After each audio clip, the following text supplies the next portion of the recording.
Right, look at that. This crap is working.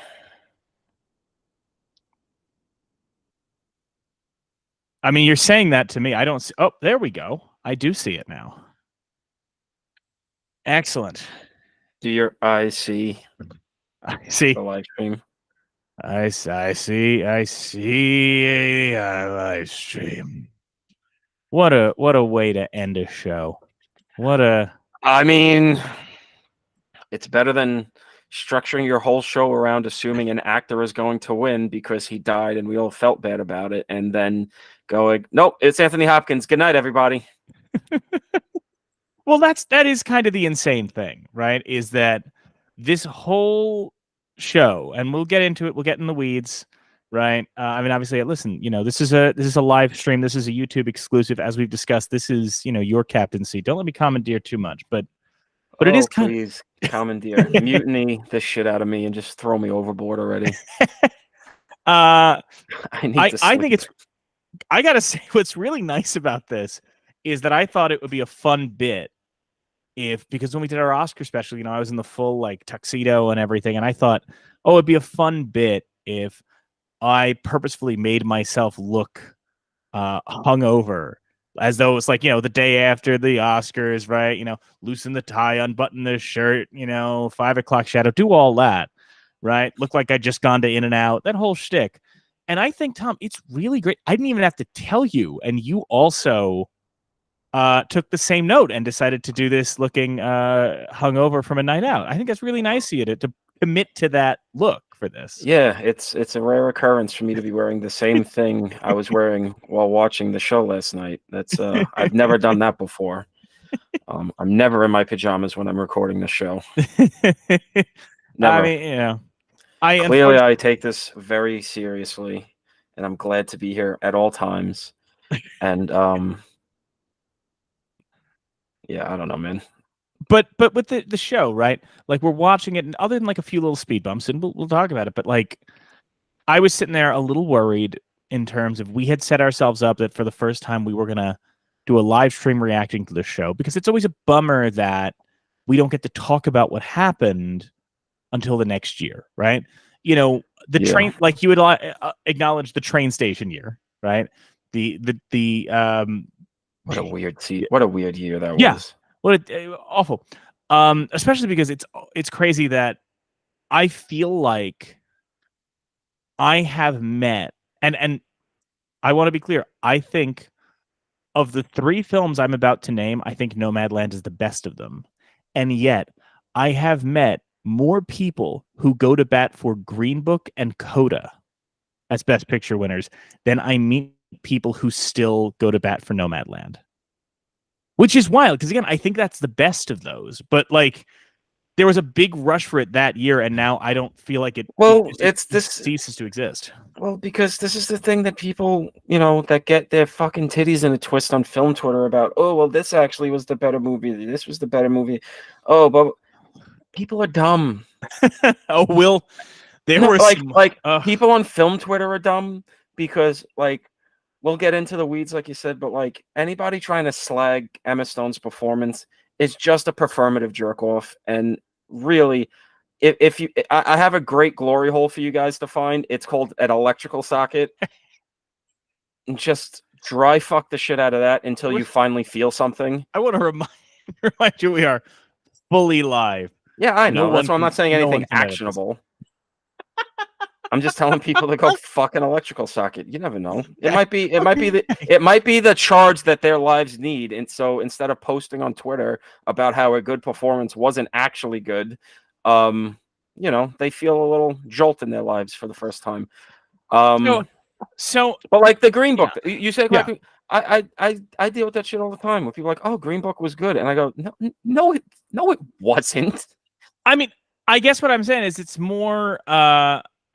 It's more to me the fact that, that Nomadland year happens, right? Train Station happens, goes awry because they move Best Actor. They do all that, as we acknowledge, right? For anybody who doesn't remember, in case you weren't paying attention, most weren't. That's true. the Nomadland years, basically, it was COVID. They decided to do the entirety of the Oscars in a train station. And then because there was a lot of hype around Chadwick Boseman, who had recently passed, there was a lot of thought that he was going to win Best Actor for Ma Rainey's Black Bottom because it would be a historic win. It would be a deeply moving win. And his strongest competition, Anthony Hopkins and The Father, had already won an Oscar and didn't really seem that interested in winning another one. And it was a movie that kind of existed. Yeah, but great performance, right? Terrific performance of him. And then they decided to move Best Actor to the last slot. They present Best Picture and then Best Actor, anticipating that it would go to Boseman. And then, of course, it goes to Anthony Hopkins, who isn't even there. And they immediately go, all right, show's over. Bye, everybody. Yeah. Which was amazing. Yeah. Then the next also, year. Oh, sorry. Hopkins deserved it. Look, I love the Hopkins performance. You know that. Chadwick was supporting. I was a big I was a big fan of The Father when I saw it. Then the next year, of course, the slap happens. Will Smith hitting Chris Rock and then winning Best Actor, and then Coda winning his portrayal of Larry Holmes, and then Coda winning Best Picture, which was like a weird slow roll because it wasn't even nominated for director. And we don't get to react to any of these when they happened, right? We didn't get to talk about it until the next year's Oscar special.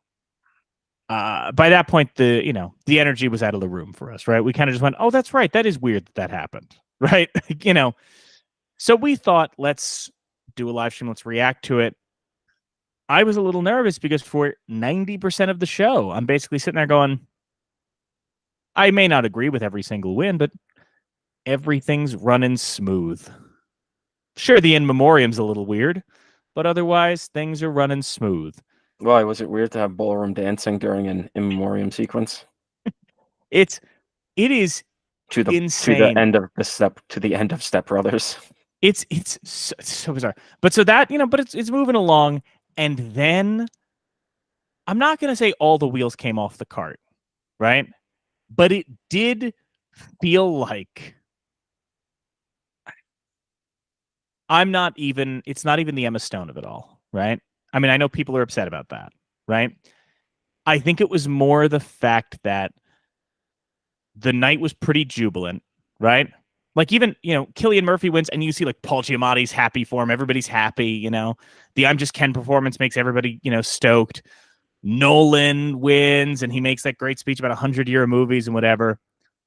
And then I think it was the fact that we'll get into it, but the Stone thing happens. I think everybody's baffled. What you needed in that moment after that happens is, my God, whoever comes out to present Best Picture has to bring all the juice to get the mood back up in the room. And that was not it. You get what I'm saying?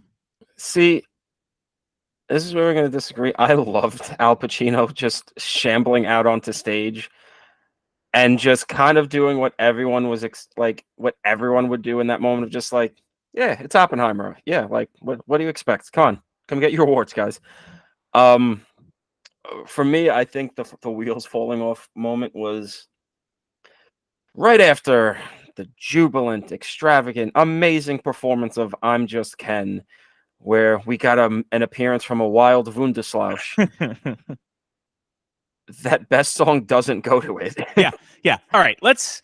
I think we should just all right. The Jean Baptiste song. What movie was that from? American Symphony, his documentary. Sure. Like that was. He's a good musician, so like that went over well. You have a song about hot snack foods. Mm-hmm. Yeah. That again just doesn't exist. You have that great native song from Killers of the Flower Moon, which went over very well. Brought a different energy to it. Mm-hmm. Then you have Billie Eilish. Yeah. For the second. Is it the second year in a row or like second in 3 years? It's consecutive nominations for her that she won, but yeah, this was No Time to Die 2 years ago. Yes. Yeah. So I think that was 2021, right? Yeah. Yeah, no that's time Coda year. Yeah. So in as many years you know, do she just gets on stage and just breathlessly whispers into a microphone. Yeah, I thought that was very Uh, bold uh, because normally she doesn't mumble and whisper. So that was a real dramatic. no, I know. Usually she really rocks out like Phil Anselmo and blows the doors off the place. But this time she decided to be restrained and sing, whisper us what is ostensibly described as a song um, that immediately gives you amnesia. I think when we were Because watching it, I heard it, and like, okay, I've seen Barbie. For the last year, people have been telling me there's a Billie Eilish song in this movie, and I said, "Stop lying to me. I know I'm a wet brain drunk, but I'm not that bad."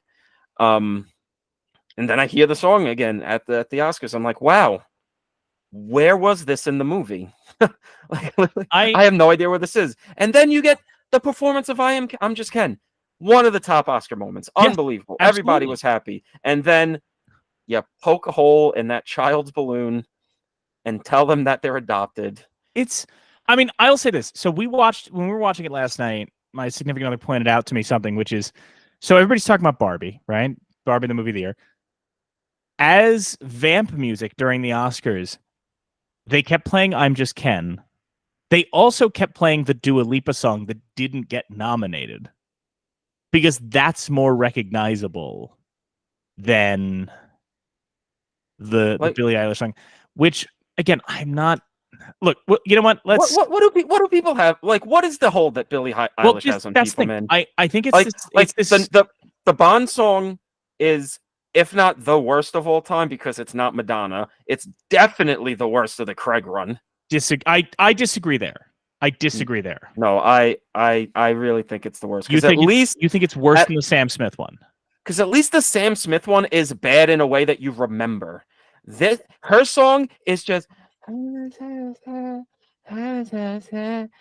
it's just like, sing, enunciate, please show some emotion. This is about a European fuck machine who kills entire generations of men. You can be excited about this.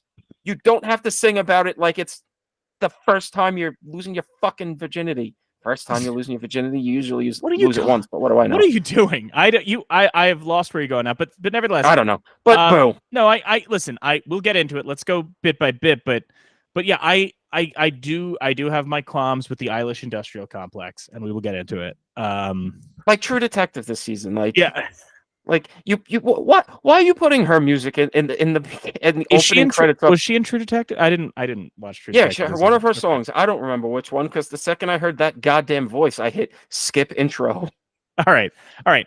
So I think let's just kind of go beat by beat because I think we need to ramp up where the wheels come off the train a bit because we started out not bad, right? Not Show good, show but not started late. bad. Show started late. Yeah. And then we got that montage of all the nominees, Mm-hmm. and here's all we're gonna say on it.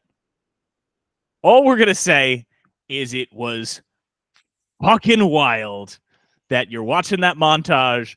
They cut to the shot of Rudolph Hess staring down the hallway at the end of Zone of Interest. And if you've seen Zone of Interest, spoilers. Uh, they cut to, in Zone of Interest, they cut to him seeing the Auschwitz Museum open, and in the montage, they cut from Rudolph Hess staring down the hallway to Helen Mirren as Golda Meir in Golda, and I don't know what they meant by that edit. I don't know which way to read that edit because it can go one way or a very drastic other way. But all I will say is there's no way somebody cut that together and didn't mean something by it. Here's what So I will say. An editor in that suite got saucy, and they might not have a job today because so I doubt some of the higher ups there may have caught that no, because context. I texted you like after I was like, holy shit, did you see that? And you were like, whoa, oh. So I didn't even catch it because I was half paying attention yeah, to it, but it was just like, okay, yeah, here's the clips. Let's get to, like you can't choose that specific scene and then that specific Now, see, cut, if it and was not meaning me, something. if I was editing that montage, I would have cut from a clip of Rudolph Hess looking down the hallway to a clip of Olaf from Frozen. Okay, now I would, that much like Field of Dreams, not nominated this year. That is, we'll get to it later, but that We'll get to maybe it. We'll get maybe to it. Mulaney's best joke. Weirdly, okay. Kimmel does his monologue. I know some people were very unhappy with that monologue. I wasn't unhappy, I would say, but I was more just like, okay, James, There were some. you're kind of going through the motions here. Yeah, Killers of the Flower Moon's long. Yeah, I mean, animated movies are for that's my kids. one that I Yeah, hate is the long movies shit, because it's, I mean, that was the one thing is so he's doing his bit and he's doing the shtick about, Kills of the Flower Moon too long, and then it's the line like, you could go to Oklahoma and solve the murders yourself, and I was like, buddy, maybe that's not the approach. and then Maybe just like don't do that. then you get like the weird bit where he tries to make jokes about Downey being a drug addict, and even Downey's just like, Yeah. let's move on. Let's move on. Yeah. So it was a weird one. Again, not terrible. There were some decent bits. Look, you pull Messi the dog from Anatomy of a Fall into things, I'm gonna have a good time. Right? Make him a part of things, I'm gonna be happy. He's a good dog. Good dog. And I will say, I did appreciate, there were a couple bits I liked when he said to Spielberg, are you nominated tonight or do you just have season tickets? Spielberg Spielberg was a champ. He's kind of becoming Jack Nicholson now, right? Like Billy Crystal had Jack Nicholson, and now Spielberg's getting in on the bits. He's doing that. And without getting too much into it, I really appreciated Kimmel's bit about, and we all, writers, actors, directors, we all stood together. No, directors, you folded immediately. But, the rest of us, that was a solid bit.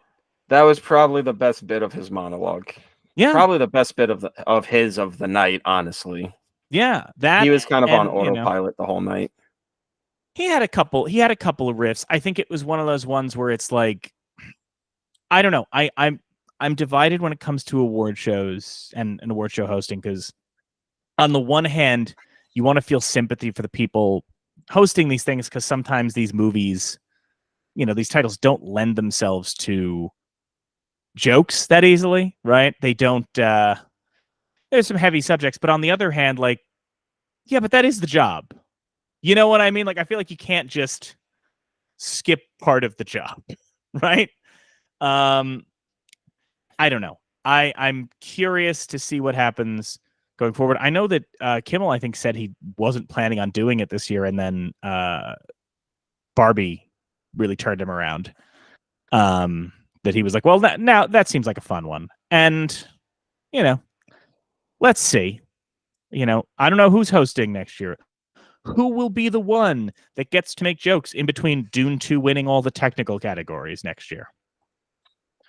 And then having to listen to every fucking cosmically impotent person on Twitter complaining that it's not sweeping all the above the line awards. The 3-hour hard sci-fi epic about, fucking interstellar jihad. Yeah, that's going to get the fucking Oscar people a buzz. Well, that was, I will say, so that's where Chalamet's going to get his Oscar for playing Space Hitler. In a preface to, like, there was this thing of, I did just feel baffled when they're doing all the jokes about runtime, right? Oh, Killers of the Flower Moon was so long. I'm like, everybody's going to see Dune.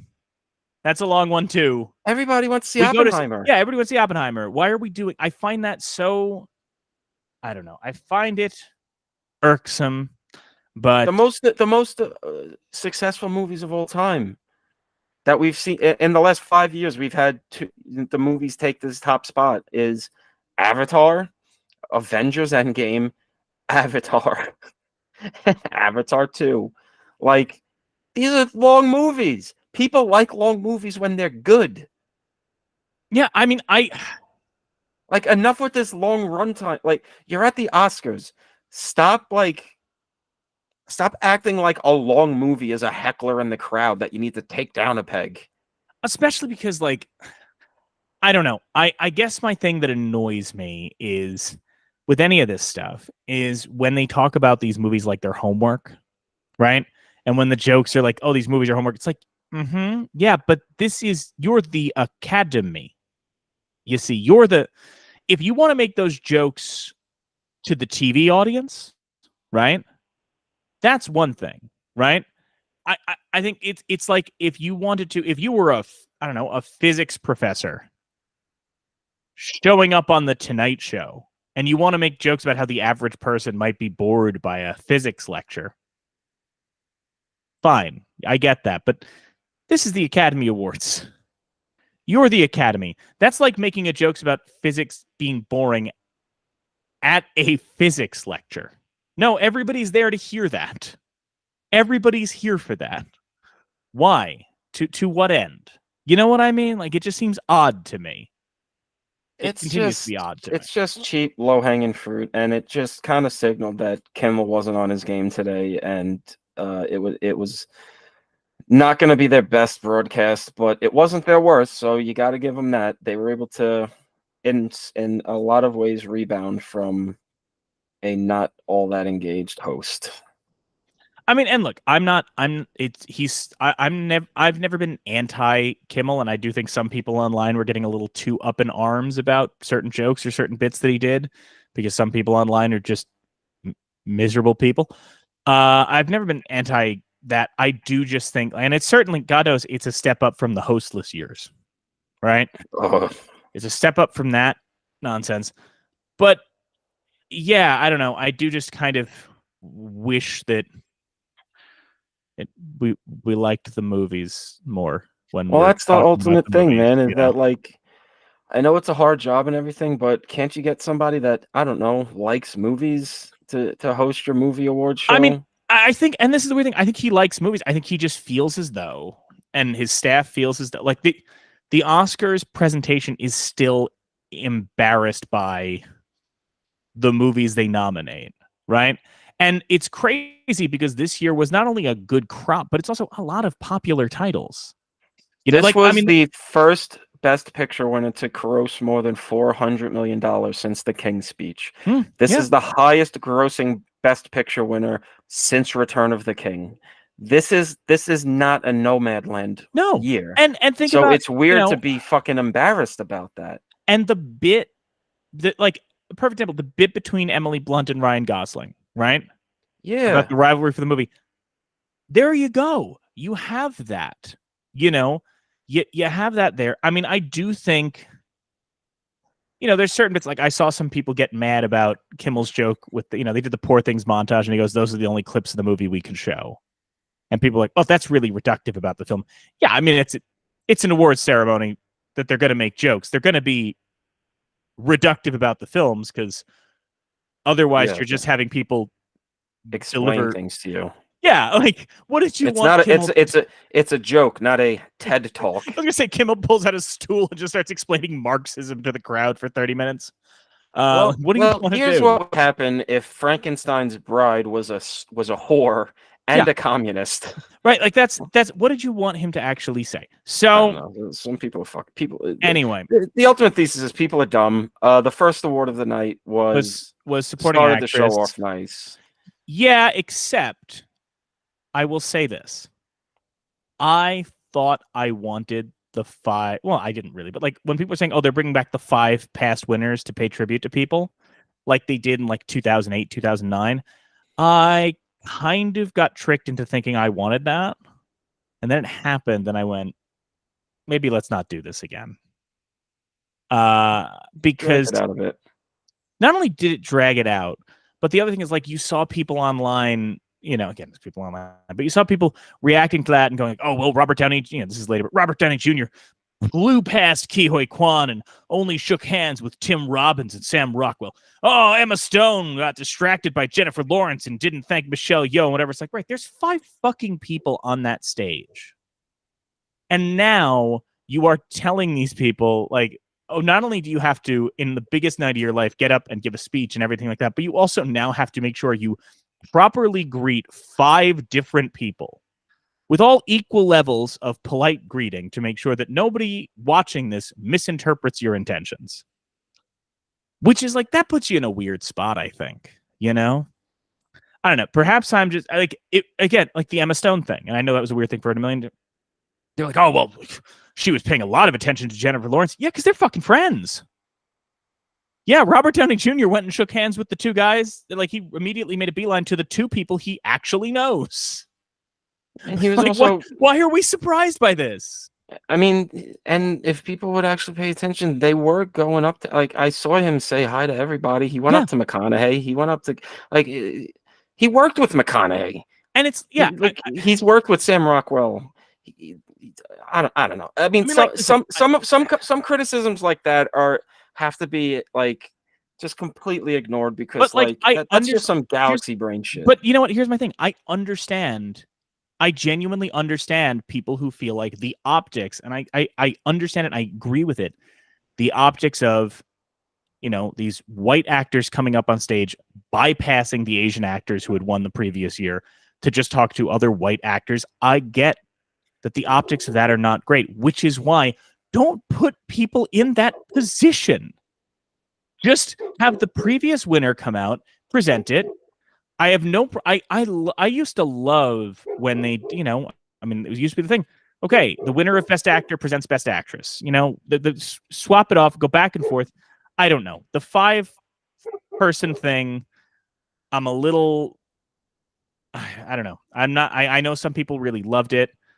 I think not only I didn't hate it. It just it dragged things out a bit, and I mean, it was better than when it was. Oh, here's 5 random people.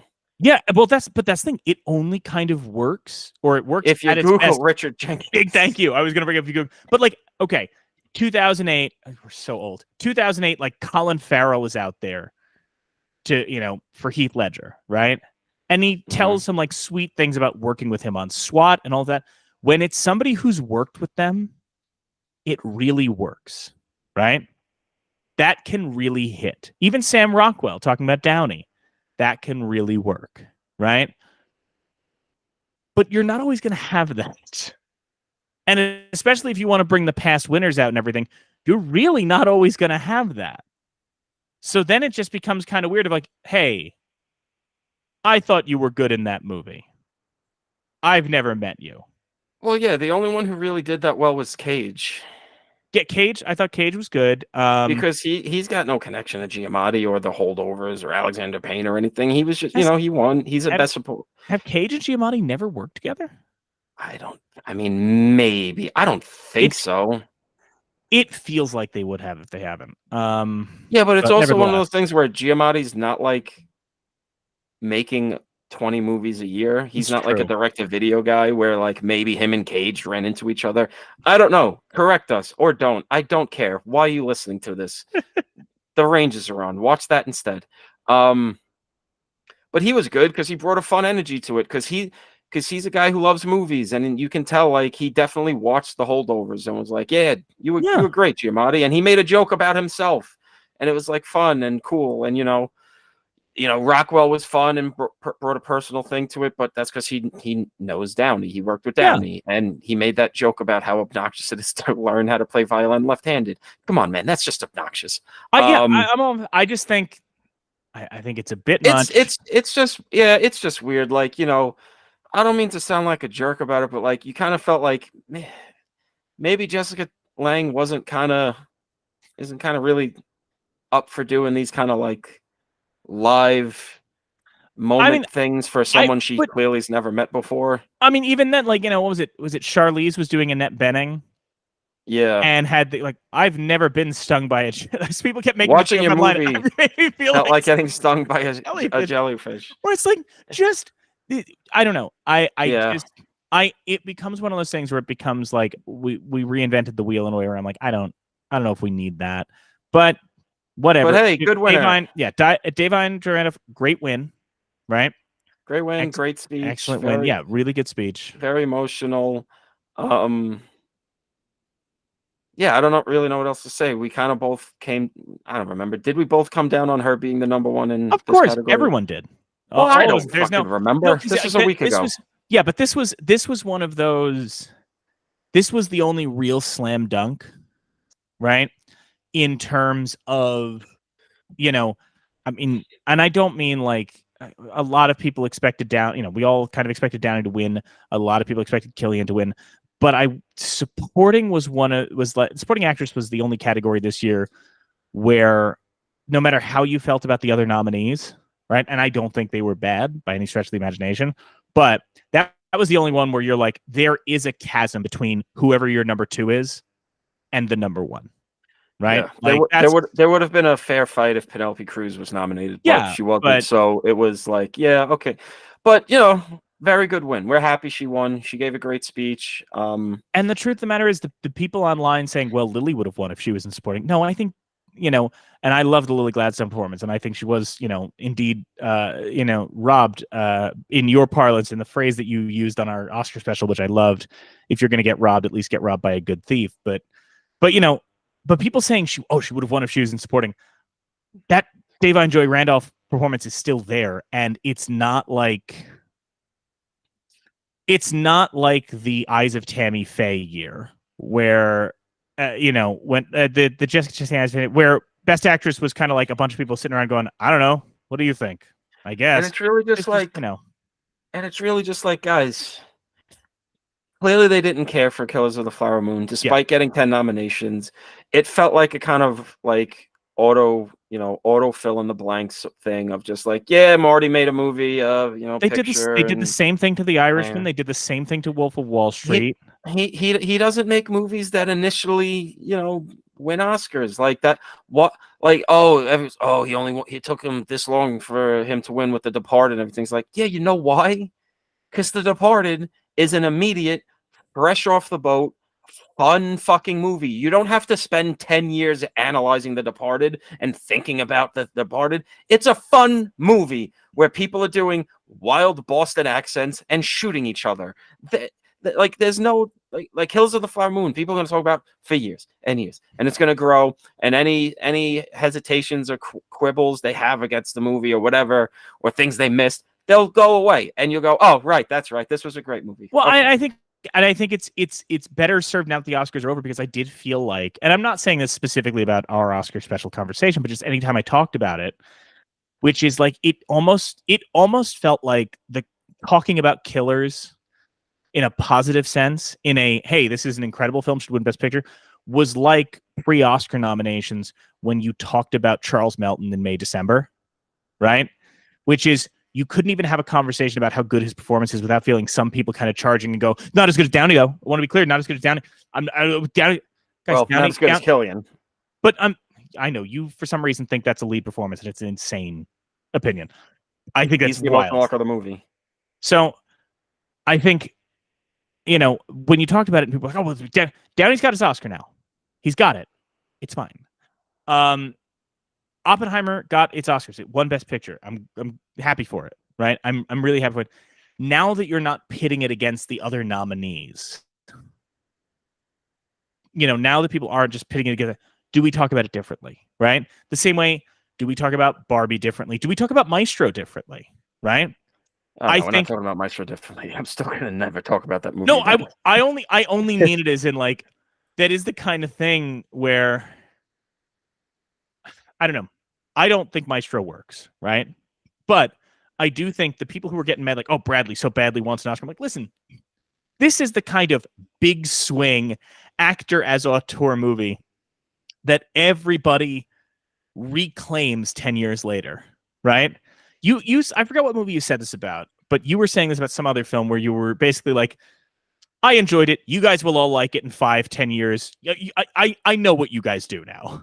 I feel like that's every fucking movie I watch at this point. It's and that's kind of my thing. And Killers is the same way too, where it's like, I don't know, the too long complaints just have me kind of going, this is what you want. How many times are you guys going to sit back and go, my God, the studios, man, they keep cutting up the director's work. We want directors to be able to go for as long as they want, and their pure vision and all that. And then you get it, and you're like, Listen, it's a Scorsese movie. Every Scorsese movie ages like a fine wine, even if the movie's a piece of shit like New York, New York, or The Aviator.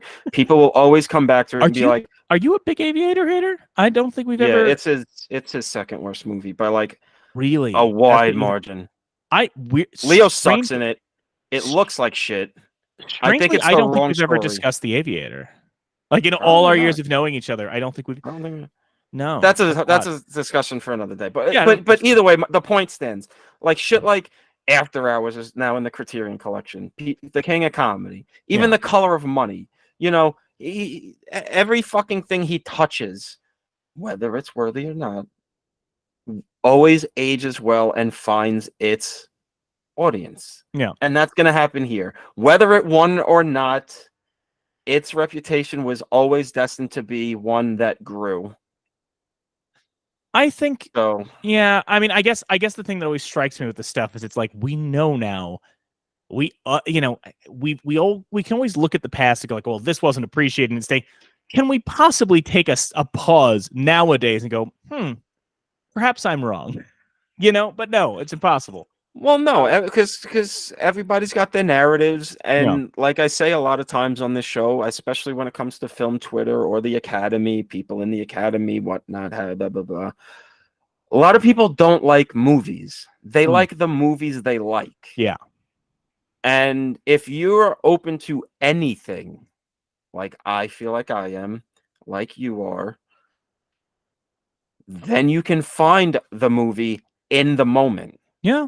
And I mean, and even then, like, listen, we've both certainly had moments in recent memory where, we've watched something and came down really hard in it one way or the other. And then kind of, you know, months What was later, a the year or two later, we can kind of go, all right, I was in a bad mood that day, or I was whatever. what was the last time you think you did that?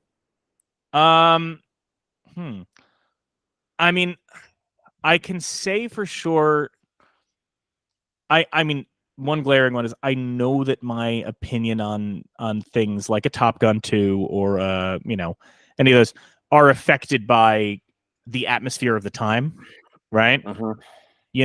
Like if I was 20 years younger, right, and coming to these movies decades later, right, and all of the nominations for Top Gun Maverick were a footnote in the history books, the same way that like Batman Forever getting a cinematography nomination is just a weird quirk, right? Then I could probably have watched that movie sans that context and gone, yeah, this is a good sequel, right? So I know that that's definitely something that got to me. I think I'm trying to think of the last time that I was like, I owe something a rewatch because I was too down on it or I was too up on it, which is also the case plenty of times, I think, where like I come away really buying that. You know what? Oh, here's a good example. And I still like this film, right? I still like this film, but I will admit, Drive My Car was definitely one of those ones that like I was really riding high on it. And then in time, I've sort of gone like, I still really appreciate the film, but in what world was I like, well, that's the best movie? I didn't think it was my number one movie of the year, but I was like, in what world did I say that was the best movie of the year? Right? Like, when did I, Yeah,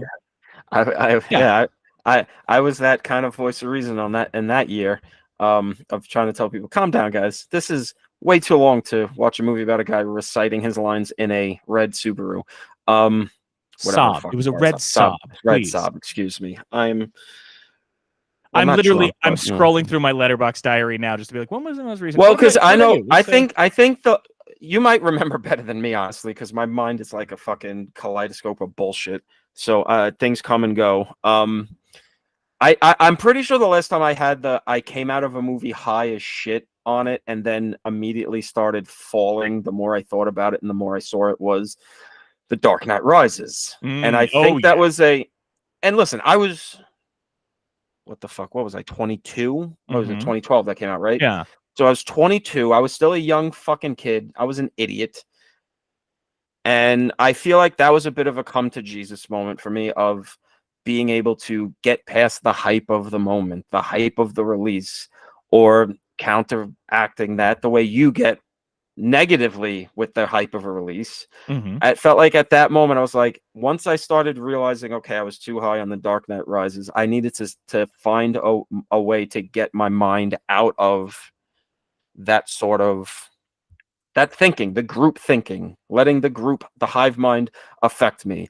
I know last year, it's not like I was saying this would be an awards winner or anything, but I was definitely high off of Scream 6 when it came out. But this is funny.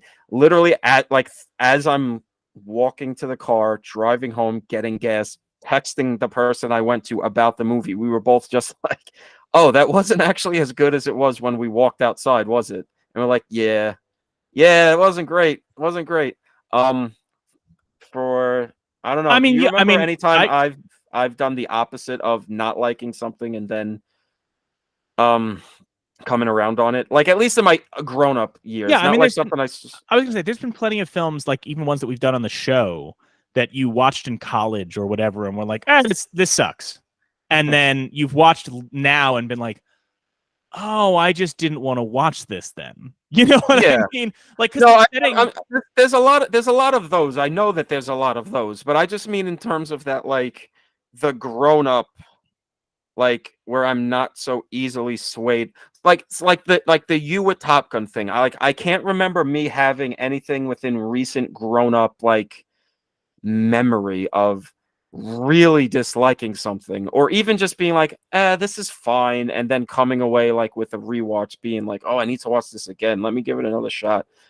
I can't remember. Honestly, I just I can't. mean, I think with you, it's less individual films, but you've definitely done it with filmmakers because Oh you yeah. used to like because that's kind of the thing, right? Is that unless it's part of award season, right?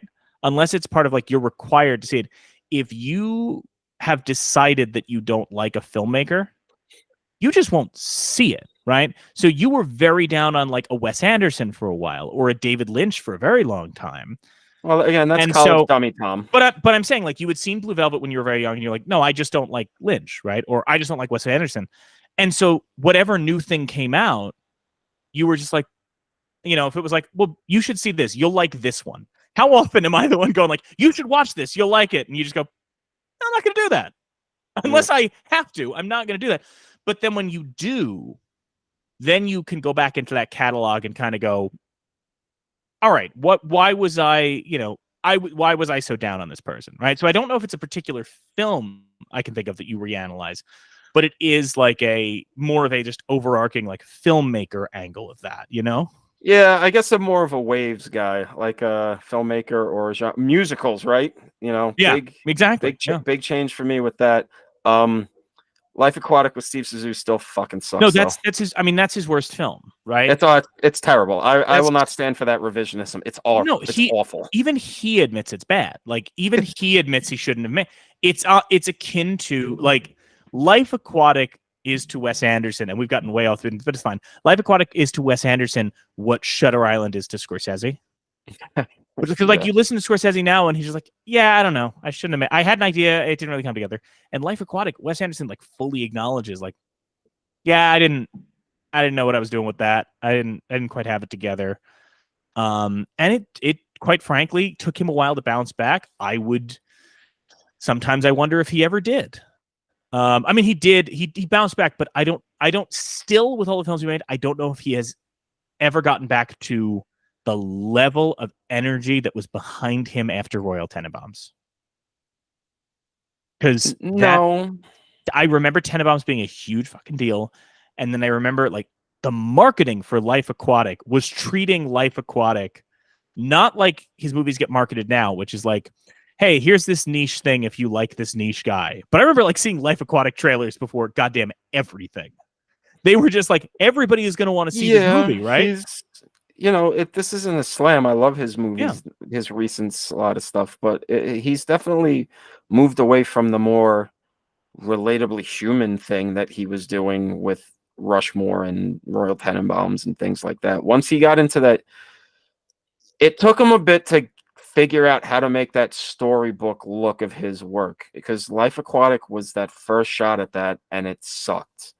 I think Darjeeling Limited is actually pretty good, but I it's was not. gonna say I wasn't sure if you'd seen it. Like that feels like that's kitchen Yeah, right no, to you, that movie. but that still feels like it's not completely figured out yet. It's not until Grand Budapest where you go, oh, okay, he's figured out his weird niche thing now. That's never going to be commercial, really, but at least he now, for us You know, freaks, it's he's got it. it's funny you say that because we were just, and then we'll get back to the Oscars and stuff. But talking about like the environment in which we see things, right? Yeah. I have not revisited Darjeeling Limited since I saw it the first time. And when I saw it the first time, I was probably senior in high school. I went to see it in the theater with a friend of mine. It was my first time seeing a Wes Anderson in theaters, and I was just at the age of like, reading Entertainment Weekly and finding out about indie films, right? And going to Darjeeling I saw at a regular multiplex, but like I started going to do you remember there used to, this is meaningless to anybody who watches this, but there used to be that small independent theater in, was it Bethpage, Belmore? It was across from the Chili's, is all I remember about it. Belmore. Belmore, right. It was a small indie theater, and like Yeah. I was going there and seeing like Napoleon Dynamite, Motorcycle Diaries, and so Darjeeling was like, well, that's my first Wes Anderson, and I think my buddy and I saw the movie, and then like, you didn't see Darjeeling in theaters, I assume, right?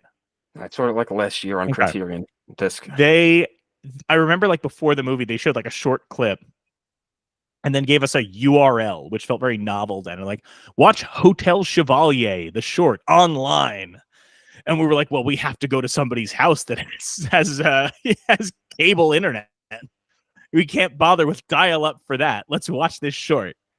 But it's because that I do think the environment in which you see things affects things, right? I mean, I think, and that's true both ways. One of the things I think is like, you go to Fantastic Fest almost every year, right?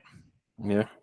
I think, and you come away from that and, I feel like once a year or once every year, you come back from Fantastic Fest and go, this movie, I saw this movie. The crowd was loving it. People are going to lose their minds when they see it. There's at least one a year that you're like, people are going to lose their minds when they see it. And then it comes out and everybody goes, oh, yeah, it was good. And it's like the environment helps that movie, and not always. Like, you came away having seen the Suspiria remake, and that was not burning up the box office, but like people who saw that post that festival were still like, yeah, it's certainly something. I don't know if I like it, but it's certainly something. But there's certainly ones I can't name them because I edit your specials, but I don't remember every movie you say you see in them. But I'm sure you can think of like a couple things that you saw there that you were like, crowd was great, the night was great, the vibe in the room was great. Probably doesn't hold up on rewatch. You know what I mean? I think the environment also matters to that. Yeah, if I went through my letterbox list of all those Fantastic Fest movies, I'd find some and be like, oh yeah, probably never watch that again. And you wonder if that affects the Oscar voters too, in terms of like, if people are putting this stuff off to the last minute and they really do treat it like homework, right? If you go sit down to watch Killers of the Flower Moon on your fucking TV because, oh God, I got to get to this one now. Yeah, you're going to like it less than a person who went to the theater to go see it because they wanted to see the movie. You know what I mean? Yeah, I mean, I don't know. I just feel like if you're in the academy and you're doing this shit, you got to be a little better about, Yeah. taking this shit seriously. Not too seriously. Like people, this is the life. This is the thing we're dedicated our lives to. This is our like love and everything. And I love movies. Obviously, look at this nonsense behind me. But at the end of the day, sometimes we got to really remind ourselves, it's fucking filmed make believe, bro. Like sometimes we take this shit a little too seriously. But then you look at the academy and go, oh, you guys kind of just don't really care at all, do you? That's what's kind of like, I mean, listen, not to get into I'm not getting into the weeds, and I'm hopefully not saying anything that breaks any rules, but the Last of Us was nominated for an award that I vote for. I hadn't gotten around to watching The Last of Us, so I got to watch The Last of Us. You know what I mean? Like, I don't see that as something where it's like, I don't want it. Like, yeah, I'm insanely privileged to get to do that. Like, you're in the academy. You are in a position that so many people want to be in. Don't just hand the goddamn animation palette to your kids. But that brings us on to the next. Well, that was my smooth transition, Tom, to the next category, because the next category presented were animated short and animated feature.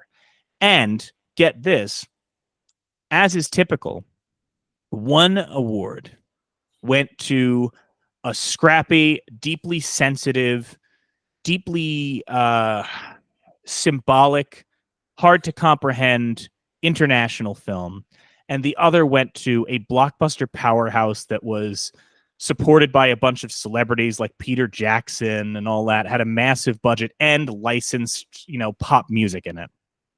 But the funny thing about it is that happens almost every year at the Oscars, and this year they switched up which won which. Because that big budget celebrity backed thing was the short winner, War is Over, inspired by the music of John and Yoko, which, go back to the Oscar special, middle of the pack for me of the nominees, but I knew it was going to win because it had Peter Jackson, it had Sean Ono Lennon involved. It was a fancy looking, big budget animated short, which is going to get a lot of voters' attention. And then it's the Beatles. Oh yeah, I can vote for the Beatles stuff. Yeah, great. I mean, it's again. I mean, I know you haven't seen the animated shorts. No, that's my impression of the people voting. Oh yeah, it's the Beatles. Oh yeah, great. I could vote for that. I mean, look, it's a short that if you watch it, you will see why it went the way it did. Right? There's certainly nothing ambiguous about it. Right? And some of the ones that I loved this year, like Letter to a Pig is a really emotionally complicated short about how we deal with hatred in the wake of the Holocaust, and the question of, and this is my read of Letter to a Pig, which is certainly there's ambiguity in all these other shorts, right? But, Letter to a Pig is like saying, like, okay, in the wake of a genocide, do we go, this can never happen to anyone again, or do we go, this can never happen to us again? Pachyderm is about childhood sexual abuse. That's fun. and it's very ambiguous and it's very heavy, right?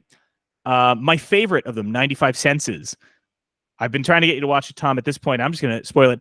Tim Blake Nelson's a man on death row, telling you about how he fucked up his life, and like stories about regret and how he shouldn't have done the things that he did. And it's deeply haunting, but also, not a fun one. War is Over, really straightforward, really straight down the middle. Like nothing, it's inoffensive, straightforward. God bless animated feature though. Yeah, because I was convinced it was going to Spider-Verse. I was, especially because I was worried too. Yeah. Well, remember, like, I think fucking either AFI or National Board of Review put it in their best picture lineup. People thought Spider-Verse was going to be a best picture nominee.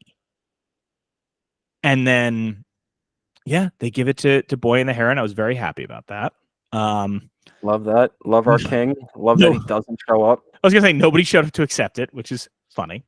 Though I was even texting you about like the insanity of people being like, finally Miyazaki is getting the respect he deserves. I'm like, guys, he won the second ever Oscar in this category.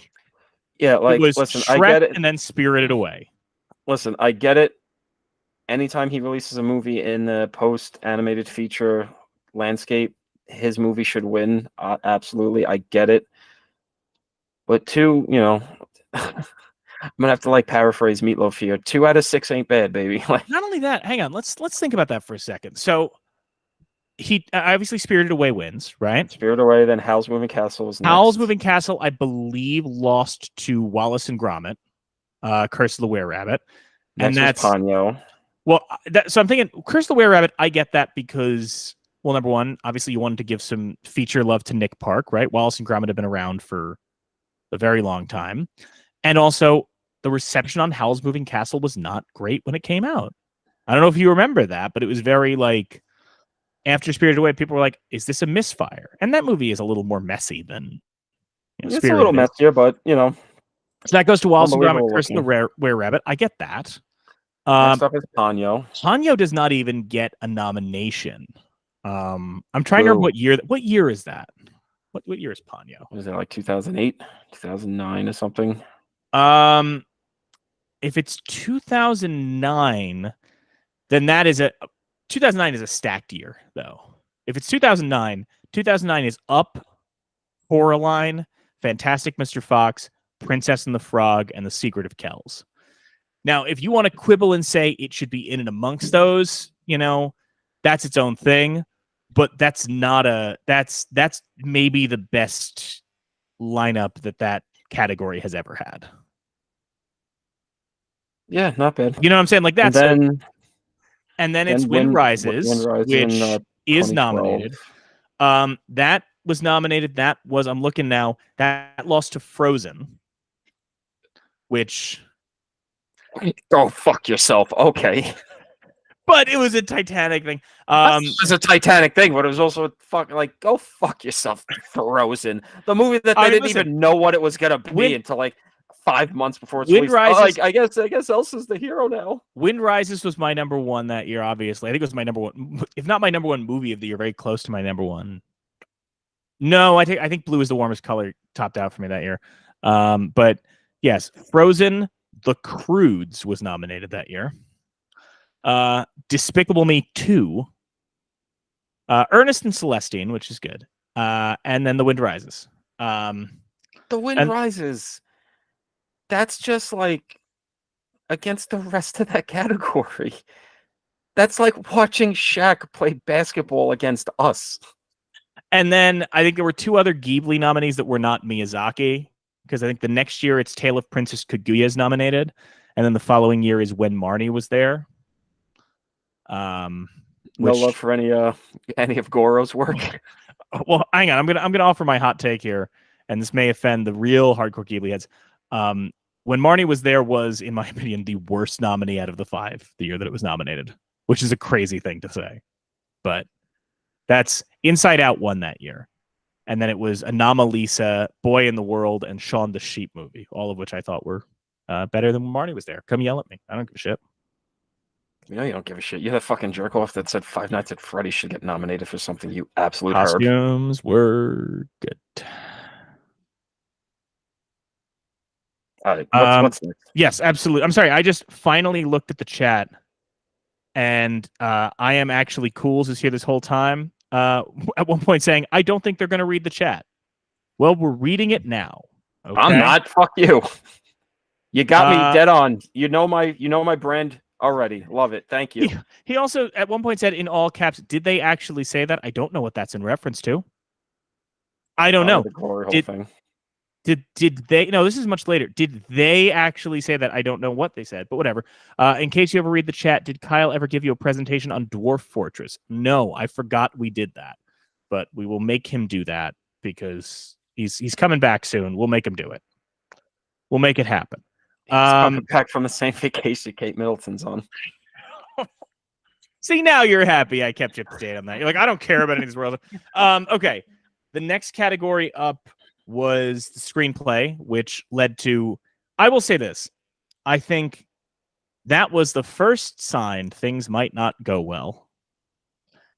The presentation was done by Melissa McCarthy and Octavia Spencer, and they decided the bit for them to do for the screenplay category, oh my god, terrible, was an extended joke about Chip and Dale versus Chippendales. That was so bad, I was honestly convinced her husband directed it. What? Like, you're just sitting there the whole time, and then they ended up becoming, and that's why we need writers. What did we do here? Why did I deserve that? No, is the question. Like, again, I would much rather you just do, maybe it's just me, maybe I'm a boring old man, yeah, but I think if you don't have a solid comedy bit, if you don't have a John Mulaney's going to come out and do shtick for a bit, right? If you don't have that, then fuck it. Just have somebody come out and do a screenplays are very important. The writer gives us things. Fine. I will take that. You try and tell me you would not prefer just somebody explaining what the category is over bad comedy bits. Yeah. Why the fuck wouldn't I prefer that? Yeah. Right. So this screenplay, I have to say, I was happy with screenplay because it was the chance for like films to get some love that otherwise wouldn't. Anatomy of a Fall winning original screenplay. Happy with that. It's not That's fine. Yeah. I mean, listen, it's. I would have preferred, obviously, it gone to Past Lives, but obviously, either way, I mean, I think as they were reading off the nominees, we were sitting here. I don't know about you, but we were sitting here, kind of going like, "All right, that's the front runner. That's the dark horse. Oh God, I hope it's not that." Right? Where it was just going down the line of like, okay, I think Past Lives has a real shot. Anatomy of a Fall is probably the front runner here. Oh God, don't be Maestro, because Oh man, you're better. fucking Maestro. Look, you're happier with Maestro than I am, but I think we can both agree screenplay nomination is silly. Very silly. That's the main fucking thing I took it to task for in our episode. And the clip that they chose, the "I'm rating it in" clip. It's like, is that supposed to tell me this is a good script? That's not a good example of that. You don't go with like any of the arguments they have or anything. Okay, fine, whatever. So original screenplay goes there, and then American Fiction picks up adapted screenplay, which I was very happy with, both because I like American Fiction a lot. I really liked the Oppenheimer screenplay. I'm not against the Oppenheimer screenplay at all, but it was a thing of like, I think it is one of those things where it's almost like the confidence I felt when American Fiction won was akin to the false confidence I think we all had when Killers of the Flower Moon kept getting passed over, because we kept going, at least Lily's going to win it, right? At least Lily's going to win it, so whatever. You don't want to give it these other things. This was like, all right, Oppenheimer's going to clean up tonight. Like, let's recognize Cord Jefferson for what he did. This happens sometimes. I think, the women talking win is a great example of that, right? Obviously Everything Everywhere was in the opposite category, right? But the women talking win was a good one to kind of go, all right, here you go. That's why I thought it was going to go Barbie. I thought that was going to be their one kind of nod to Barbie. But I thought American Fiction was if you're going to do here's your one award, it's cool that it went to American Fiction as opposed to, Barbie or what have you. But I get some people, are upset that it wasn't Oppenheimer, but I think they came away with 7 statues. I can't, I would have preferred Oppenheimer, obviously, but at least Cord Jefferson gave a good speech, so that's nice. Yeah. I don't know. It's fine. Like, it wasn't Barbie, so there you go. Plus, there is something. Somebody tweeted out a false fact, which is saying this is the last time a black man won this Oscar. But there's something funny about the fact that like Cord Jefferson won the same Oscar that Precious did when the book he's adapting was explicitly ripping on Precious. Yeah, remember Precious? Of course I remember Precious. Remember we allowed that to happen? Tom, I was thinking that movie's not bad. I think that movie's got but okay. Even if you don't think it's bad, remember it allowed Lee Daniels to continue happening. Correct. But I will say I thought of Precious yesterday because I saw all of those tweets of people going, well, even though Lily Gladstone didn't win, this is going to help her get so many more opportunities. I'm like, yeah, how many of you people are fucking casting Barkat Abdi or Gabourey Sidibe now, you motherfuckers?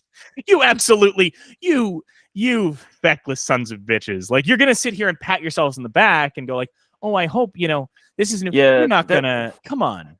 There was there was like a, I don't know, to me, a sense of foreboding when at one point, like, they cut to a commercial and there's a commercial for a Hulu show with Lily Gladstone, and I'm just like, oh no, you're on TV. Then they don't think you're a real actress. Well, in that case, I believe that was shot before. No, I know, but it's just one of those things. She got the lead in the new Charlie Kaufman film, which could go either way. He's making one. Oh, yeah. It just happened. I know. Again, I'm all for it, but I do just kind of feel like I remember that being a thing of like, this happens all the time, where there's somebody who gives a standout performance, gets kind of screwed over, and people are like, well, at least now they're in the industry. And it's like, I don't know, man. I was really hoping to see a lot more of Barkat Abdi after Captain Phillips, and you all told me you would cast him.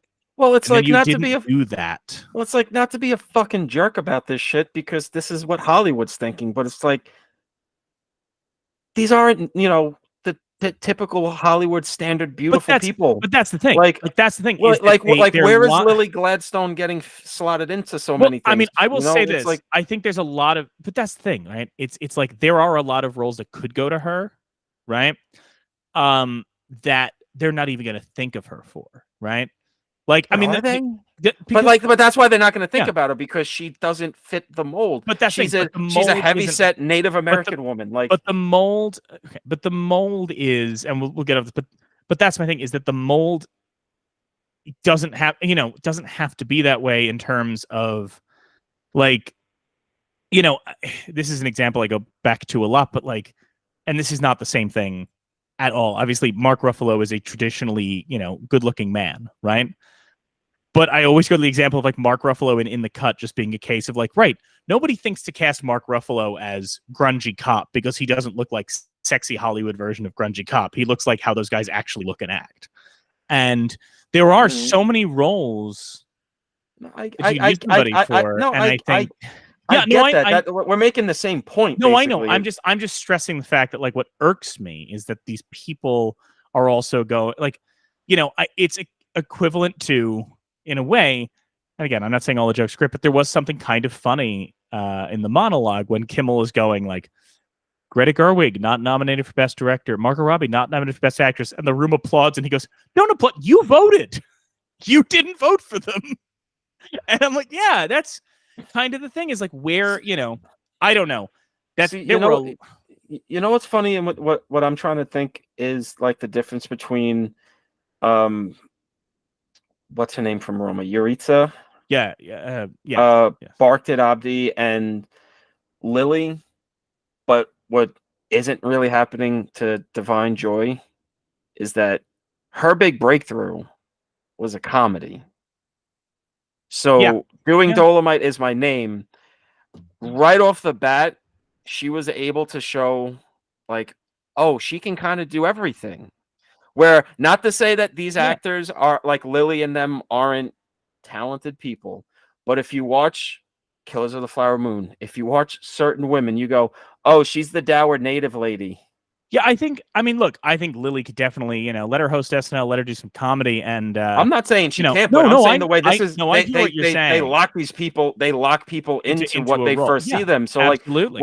Well, that's why I commend Gabourey Sidibe. It didn't work. I want to be clear. We know it didn't work for reasons that are outside of her control, because that was a cursed movie.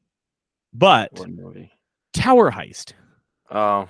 Remember how they were like, fine, let's put you in Tower Heist. Like, this is a Brett Ratner comedy. Everyone's going to be on board for this. He's certainly not going to piss everyone off in the run-up to this movie coming out. He and Eddie Murphy are definitely not going to get people very angry right before this movie is set to come out. And therefore, it will be a hit. Remember that? But it was a noble effort. Noble effort, but nevertheless, okay. Precious works against him. Next up. So then was, I believe, I'm assuming after that they did the What Was I Made For performance, and I only say that because I have a note here that's like, all right, I'm done with this. So I'm assuming that's what it was. Then they did. Let's see. Oh well, then they did. They're doing the best picture montages throughout the night, right? And they did the very quiet, tender montage for Past Lives. Immediately cut to the score for Beetlejuice. No. See, you're underselling it because it wasn't immediately cut to. It's that before the clip even ended, the Beetlejuice music is bleeding through. So you're just hearing this. You're seeing this tender Korean immigrant love story play out in front of you with dun dun dun dun dun dun dun dun dun dun. Okay, here's my pitch. That's the sequel. It's Greta Lee and her husband. Beetlejuice is now haunting their apartment.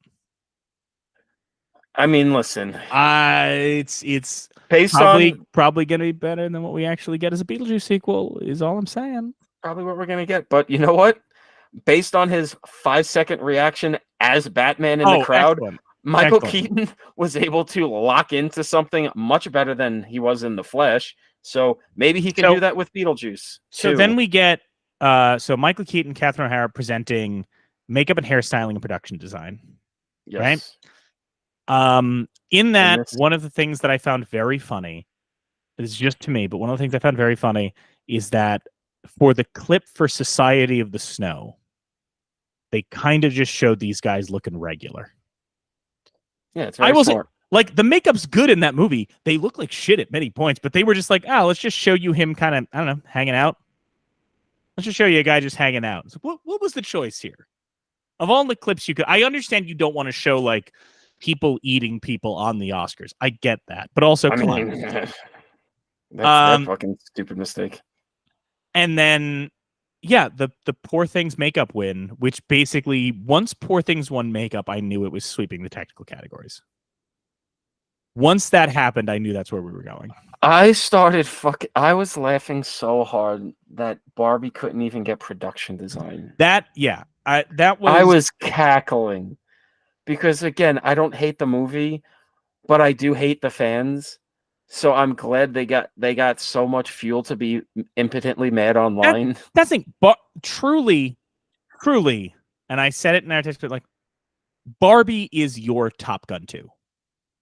Where it's like no. But see, I didn't. No, but see, it's not because I didn't go into I went into Barbie opening weekend, so I didn't go in with this like. No, I mean that in the my sense, gun holstered. I look. I'm saying that in the sense of even when I was like, guys, I don't hate the movie. I just think that the fans and the overhype is getting a bit much. With this, once Poor Things won hair and makeup, I knew it was sweeping technical, right? Because I'm not opposed to the hair and makeup in Poor Things, right? I'm not opposed to that. I for Defoe alone, it should win.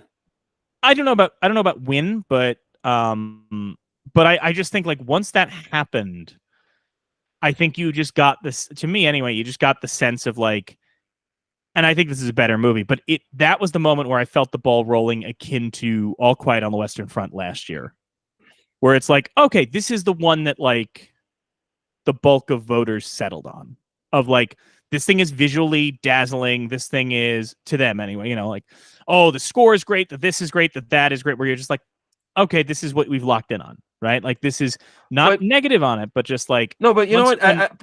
But I think this is kind of working into what I kind of joked about it in the episode we did, but I don't think I'm really being off base here. I think Poor Things is the same movie as Barbie. But I think because it's played for adults, it plays better for the Academy. So they see the same movie twice and they go, all right, well, I kind of relate to this one more than the one about, you know, like how cool it is to be a toy. Well, I think, see, you're going that right. I think you're a little ungenerous to Barbie in that assessment, but I'm going to be a little ungenerous to Poor Things here, which is, again, a movie I like. But there is also, you have to remember, some of these voters are just stupid. Yeah, I know they're stupid. No, but I'm saying it in terms of like, but I'm saying it in terms of like, there are also people who most likely voted for it because they were just truly like, oh, that was so weird. And that was that. Like, that was the end of it. It was like, oh, that was so weird. Huh. And that was that. That's normal people though. That's the people I talk to were like, oh, Poor Things was weird. I'm like, it's good, but like, it's more than just weird. I think the Academy doesn't like weird, but I think but they do in those categories. You know, like the below the line categories, that was never going to win Best Picture, but the below the line categories, they can do that. So then obviously it wins production design, takes hair makeup, production design. So hard. I was cackling. Then they do the one bit that I think truly landed, which is the Cena bit for costume. That was, God bless him. God bless that. He is gunning for Batista's spot as the best wrestler turned actor. I don't think Ricky Stenicki's doing him any favors, but that Oscar bit really did. Also sticking by WWE's side during, you know, all of this. Yeah, is doing him any favors, but you know, good job today, Cena. Why did something happen? Something that I don't even think Succession would fucking take a swing at. So I think, you know, the Cena bit worked. I'm all happy for that. Poor Things won costume. I'm mixed on that, but fine. Well, what do you think should have won again? I think I would have gone Barbie personally. I would prefer Poor Things.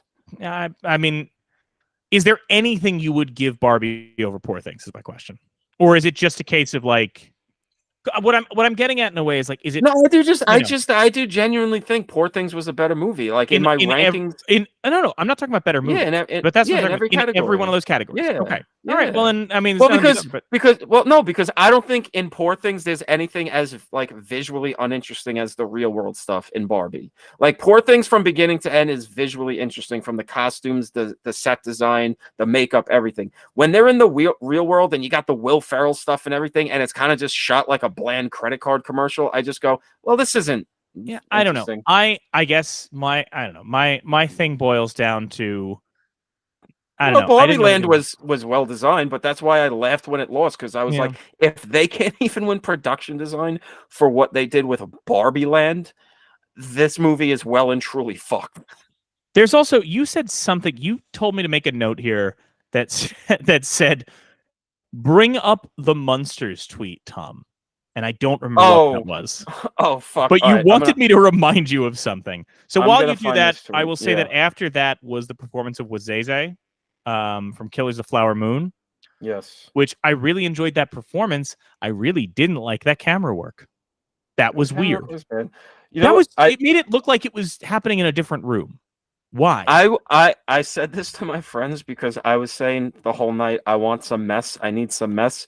I was saying, I hope that song from Killers of the Flower Moon won, just so we could have the Barbie heads try to argue why it's problematic that a Barbie song lost to a Native American I song. would have been so fucking happy. All right, if the it won. tweet was, imagine if Poor Things looked good. I don't have to. I've seen Rob Zombie's The Munsters.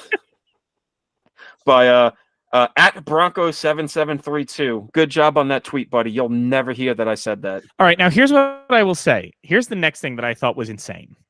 Right? Yeah. What's up? Look, 9 times out of 10, I do not want the Oscars picking presenters based on who they think will win. Right? Mm-hmm. Because for every time you get a Martin Scorsese getting his Oscar from George Lucas, Steven Spielberg, and Francis Ford Coppola, you also get, the things that go wrong. Yeah. But in this case, guys, you knew, because it was nominated for Best Picture, you knew The Zone of Interest was winning Best International Feature. That was a slam dunk. You knew. Pretty obvious. You knew that your bleak, somber, experimental film about the Holocaust was going to win this award. You knew that. Why did you decide that the two people who should present that award to this somber Holocaust movie were Dwayne "The Rock" Johnson and Bad Bunny?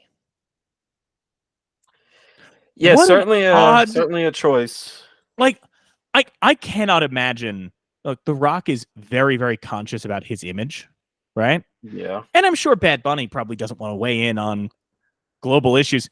I have to imagine the two of them are standing there when Jonathan Glazer starts talking about what he talked about in his speech and going, can I not be on camera for this? Can I? Oh God, don't have me on camera for this.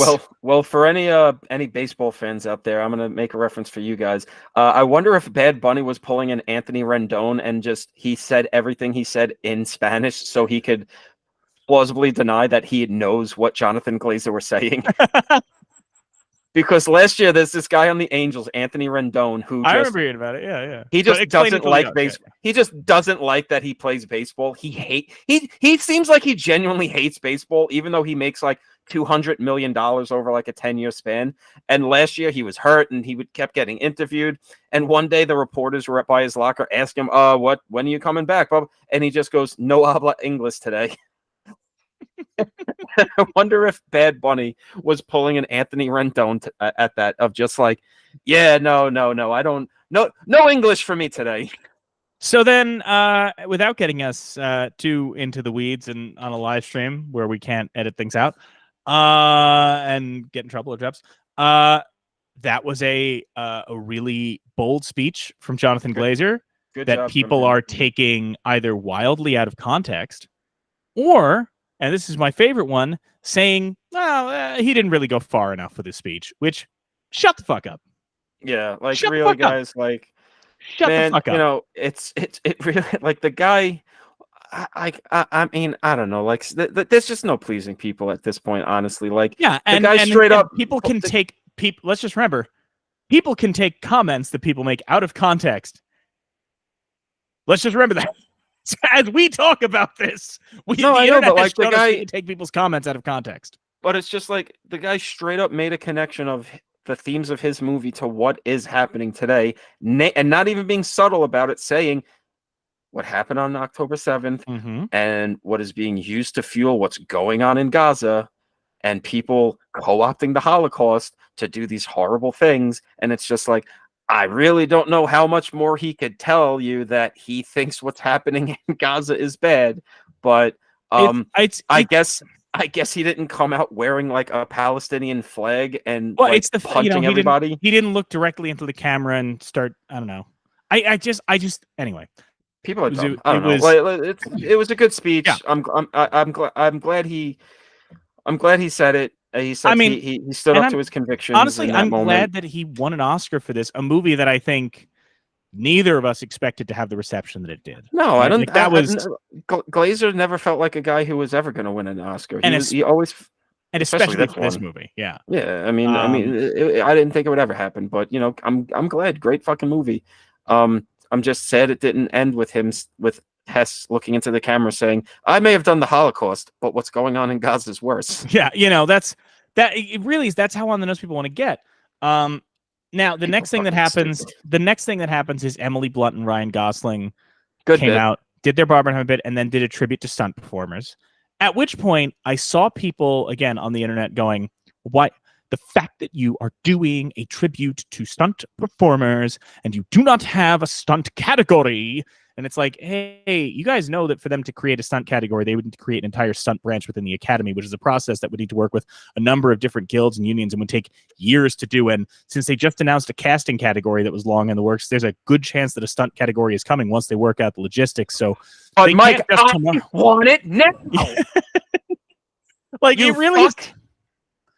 It's that is one of those things that does just kind of drive me up a bit of a wall sometimes when it's like, what's the fact the Academy does not, I mean, Hollywood does not respect action movies. That's what it is. And it's like, guys, you won. Relax. We've won. This is not, it's the same thing as like, I saw some. It's like the people that fucking act like the Academy is like a monolithic being and not, a branch of like thousands of people in different unions and guilds voting on things. It's like, no, there's not like 5 people in a room saying we're not giving Killers of the Flower Moon anything. It's thousands of people voting, and a lot of people just really not vibing with the 3.5-hour movie that says everything's awful. The people I saw people saying things like, well, the Academy didn't give Lily the Oscar because they knew that she would get up on stage and she would say things. She would say bold things about a ceasefire. And it's like, there are so many people voting for this thing. Do you think they all got together and decided? This is just people voted. Not how it works. You know why they voted for Emma Stone? Because she's good in the movie, and it's a much more showy performance, and she's very famous. There's the answer. And while we may not love the length, thing, it's a fucking hour and 20 minutes shorter than Killers of the Flower Moon. They at least probably watched Poor Things. But so then we got a tribute to the stunt performers. Which is nice. Very good. Which is nice. And again, I'm sure eventually they will figure out how to do a stunt category. There are a lot of hurdles, right? And people are like, well, they added a casting category. First of all, that's a lot easier to do. And second, part of the reason you can add a casting category is I don't imagine that the Academy is worried that if they create a category awarding the best casting, somebody might die in an audition room. You know what I mean? Like, there is that there, and I'm not saying that's why they shouldn't have a stunt category. But I do think, like, especially the last couple of years of things going awry on film sets and cheap productions, there is a party that goes, all right, how can we make sure that we do recognize stunts without, people pushing the limit in a way that could blow back on us, But in any event. Yeah. And also, isn't the casting thing like 2 years away? Yes. Yeah. So it's like not even happening next year. No. Like, guys, relax. Like, enough. Just enough. Enough of talking about people. Let's talk about this award show. Yeah. People suck. They're bad. They're dumb. Don't recommend them. So tribute to the people. Then they did supporting actor, right? With everybody coming out to present that. With my favorite Christoph Waltz speaking about Ken, which was very funny. Christoph Waltz can really just chew on anything you hand him, can't he? Yeah. He's just a natural born ham. Downey obviously won, and people were mad that he wasn't more gracious when he won. Because if you know anything about Robert Downey Jr., it's that he's going to appear gracious. Yeah, Apparently, is he going to break down and cry and like make a big scene like Divine Joy Randolph? Because not to like make it a contest or anything, but Robert Downey Jr. has been through hell and back. I don't know if public displays of affection because he won an award is in his bag of tricks. Yeah, no, he's let him have this. Who gives a shit? Is it? I'll be honest. Is it my favorite Oscar win of all time? No, but it was like, yeah, this is what we're doing. And also, he did say one of the sweetest things of the night that his wife, nursed that he was a broken shelter puppy and his wife nursed him back to love. That was nice. That was sweet. Sorry he didn't I don't know. Enough of people. It was a good win. He was nice, and though people, I did say people did point out, and it's right. How mad that De Niro looked during the entire. Oh, he was talking to him. He so didn't want to be there. The only time he smiled is when Tim Robbins accidentally said winning, and then Downey gets up on stage and goes, "Good job, fellas! You only flubbed one line." Yeah. Then I believe the next thing we got after that, just breezing through now, was the twins bit. The Danny DeVito and Arnold Schwarzenegger. Great bit. Right? Absolutely. All for it. I was nervous at the beginning. We got to hear Arnold say Godzilla. Well, yes. So they do their banter with Michael Keaton, all that. Then, yes, Godzilla -1 wins visual effects. Arnold goes, Godzilla. And you just hear Danny DeVito in the background going, yeah! Yeah. I texted you just like Arnold Schwarzenegger just gave Godzilla an Oscar. How are you specifically doing right now? That's like a specific kink of mine. Godzilla -1 wins the Oscar. They play them off as they're trying to pay a tribute to their dead coworker, which was maybe a weird one. Not gonna lie. Maybe a little tasteless, but you could say. And then Oppenheimer wins Best Editing. And we are introduced. Obviously, yeah. Yeah. I had once we knew it was winning picture, it was winning editing. And then it goes to Jennifer.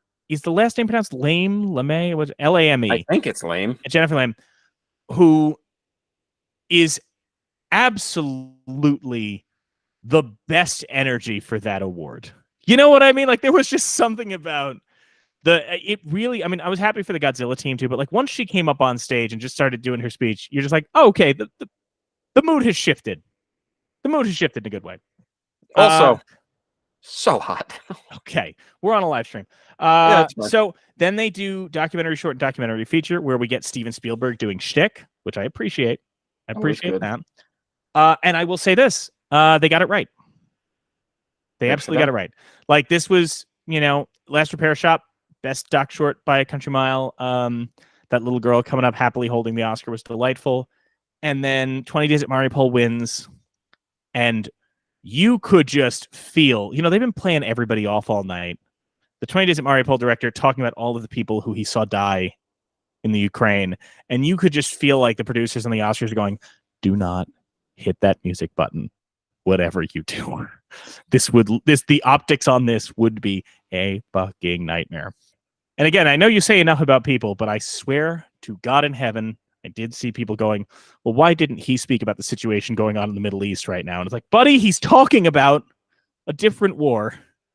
He's talking about people that he's not getting up literally saw die. Like he's not getting up and thanking his publicist. You know what I mean? Like he's not.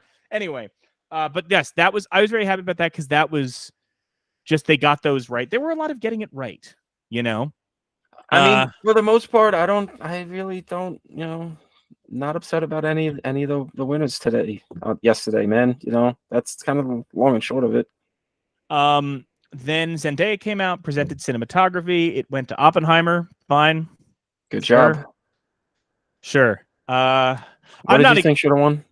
I honestly don't remember what my number one was. It's fine. I mean, I think it was good. Right. I'm not opposed to the cinematography in Oppenheimer, but it's not like there was anything I felt like that much stronger about. You know what I mean? It's not like the year where there was like Empire of Light or Bardo, things where it was like, why is this here? It's like, fine. Yeah, they're all fine. Then Issa Rae and Rami Youssef come out to present best live action short. Why am I bringing that up? Because the clip that they played for the after was the child getting thrown over the ledge. And getting yeeted I hope off a bridge. I hope you enjoy that. For anybody who is watching this but hasn't seen our Oscar special, which is a weird thing to think about, why?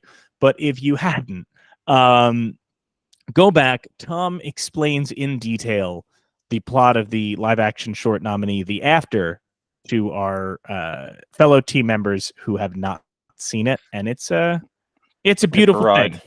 But best live-action short goes to The Wonderful Story of Henry Sugar. It looked like there was a bit of confusion there. I heard some people saying that, like, was Benedict Cumberbatch supposed to accept on his behalf or whatever, but they kind of just went, well, Wes isn't here, bye. So, whatever. Wes Anderson got an Oscar.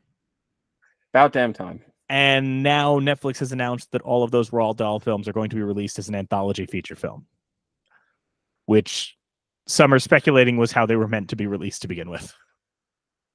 There are those wondering, was this supposed to be just like one anthology feature and then you broke it up into shorts so that you could submit it for Oscars?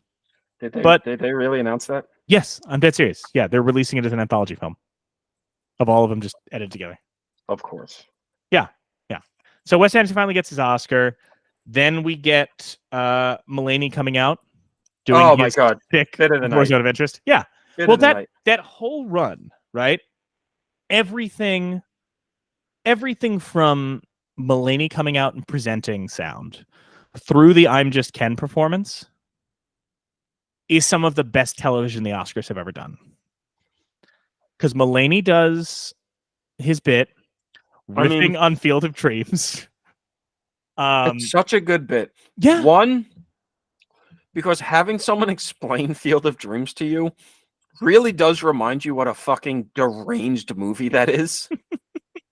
And it's played as if like, oh, it's this low-key, like Midwest, like family dad movie. And you go, no, this is like an acid trip movie. What the fuck is happening in this movie? Too, and also just Mulaney's delivery of just like, oh yeah, no, I'm not going to describe the movie. So here's what happens in the movie.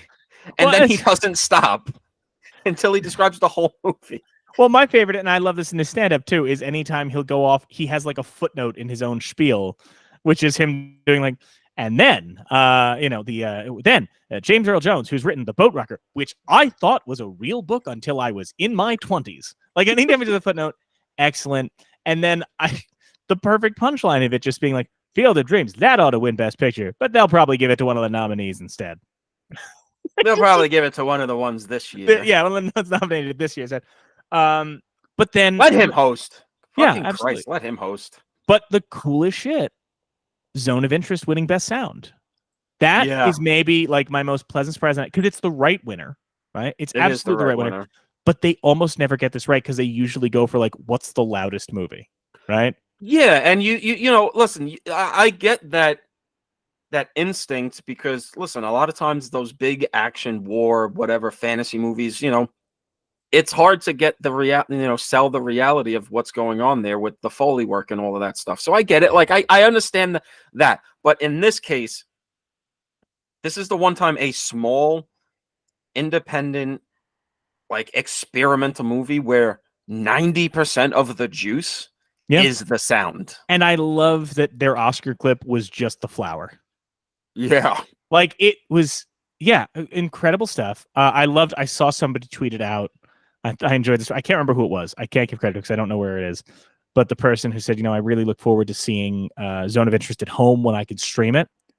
Because then I can actually appreciate the sound design. Because when I saw it in the theater, there was some guy just outside yelling the whole time. It was very faint, but it really disrupted the movie for me. He was just screaming.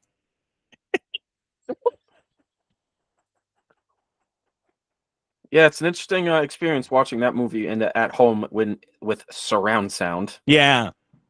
So Zone of Interest wins Best Sound. Very happy about that. Then they do the I'm Just Ken performance. Yeah. Which brought the house down. Brought the house down. Tribute to Gentlemen for Blondes. Tributes to Busby Berkeley. And tribute to Slash. Slash shows up. I texted you this at the time. Imagine going to Ryan Gosling in the 90s and going, someday you're going to be nominated for an Oscar, and at the ceremony, they're going to have you sing with Slash. How does he handle that as a child? Imagine that's every kid's dream in the 90s. You also need to add the context to him that it's for a movie about Barbie. Yeah, you're playing Ken from Barbie. And all of the other Kens were also in the performance, which I loved, which meant the internet got to be smarky about Simu for some reason. I don't know why they don't like him so much, but everybody shut the fuck up. That anyway. was Kingsley Benadir, right? Was one of the guys? Yes.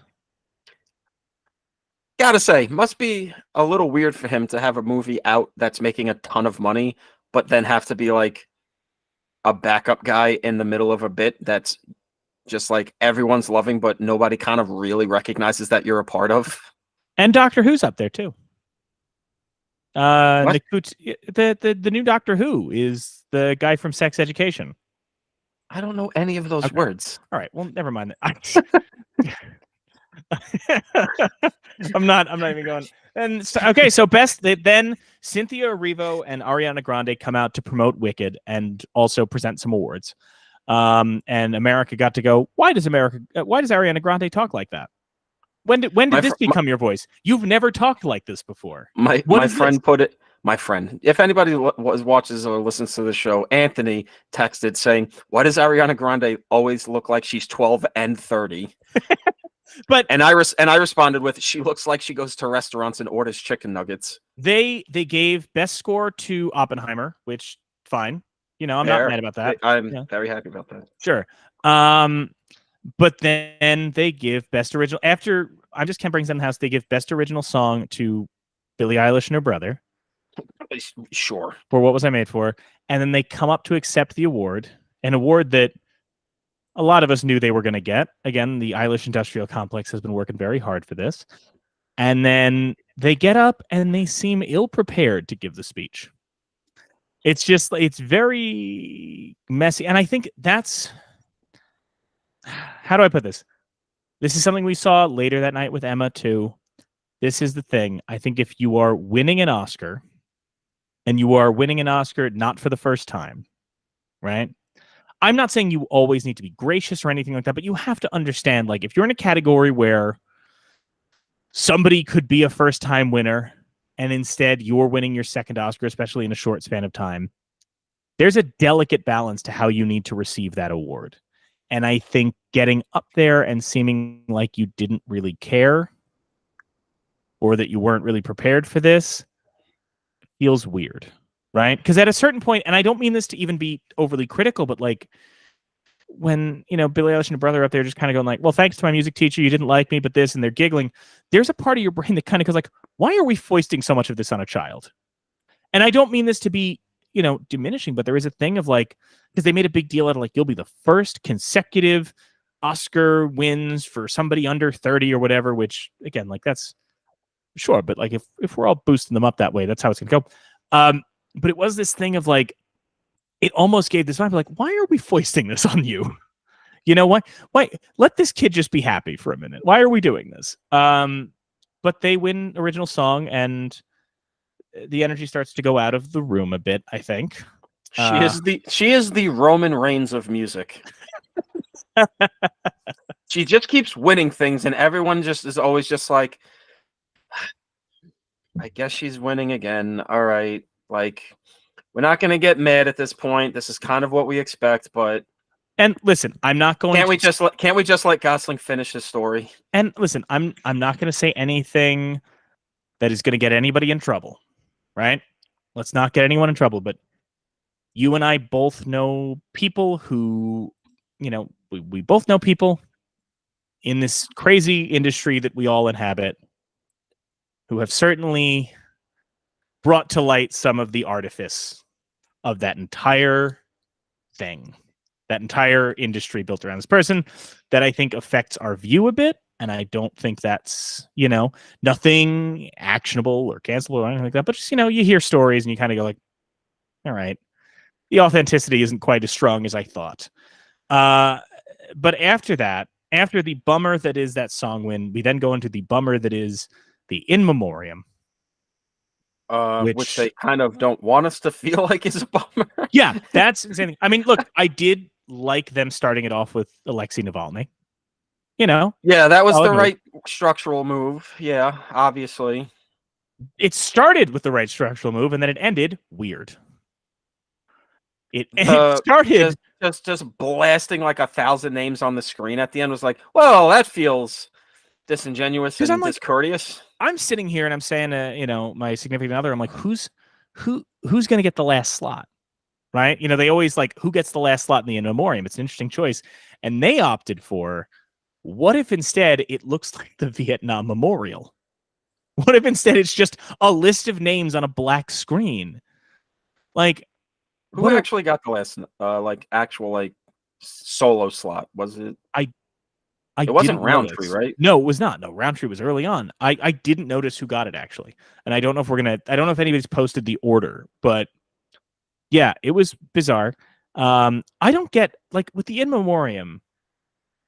Everybody producing these shows in all these years always treats it like it's a chore, and Well, it's remember, like I feel like maybe I'm misremembering. It's genuinely possible I'm brain damaged, but didn't they do it great last year? was it? Didn't Stevie Wonder sing a song last year? No, wasn't it? Wasn't it Lenny Kravitz? Maybe I'm drawing a But blank now. it was a very somber Yeah, and it was treated with the weight it deserved. I think my big thing is Or at was this that point, or like was that the year of the slap? I I don't don't know. I don't know. I just at this point I just think just you've the in memoriam segment is just a screen with video of people. You don't need to do a lot of stagecraft.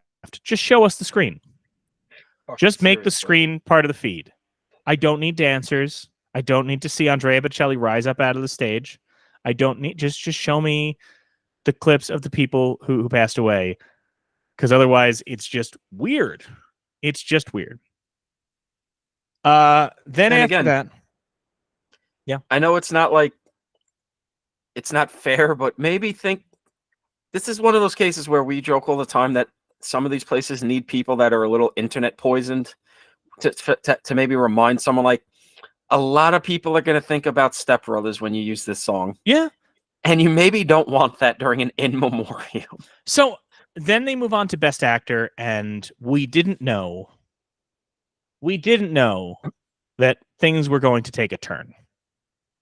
Not that Best Actor was bad, right? The Best Actor presentation, largely good, right?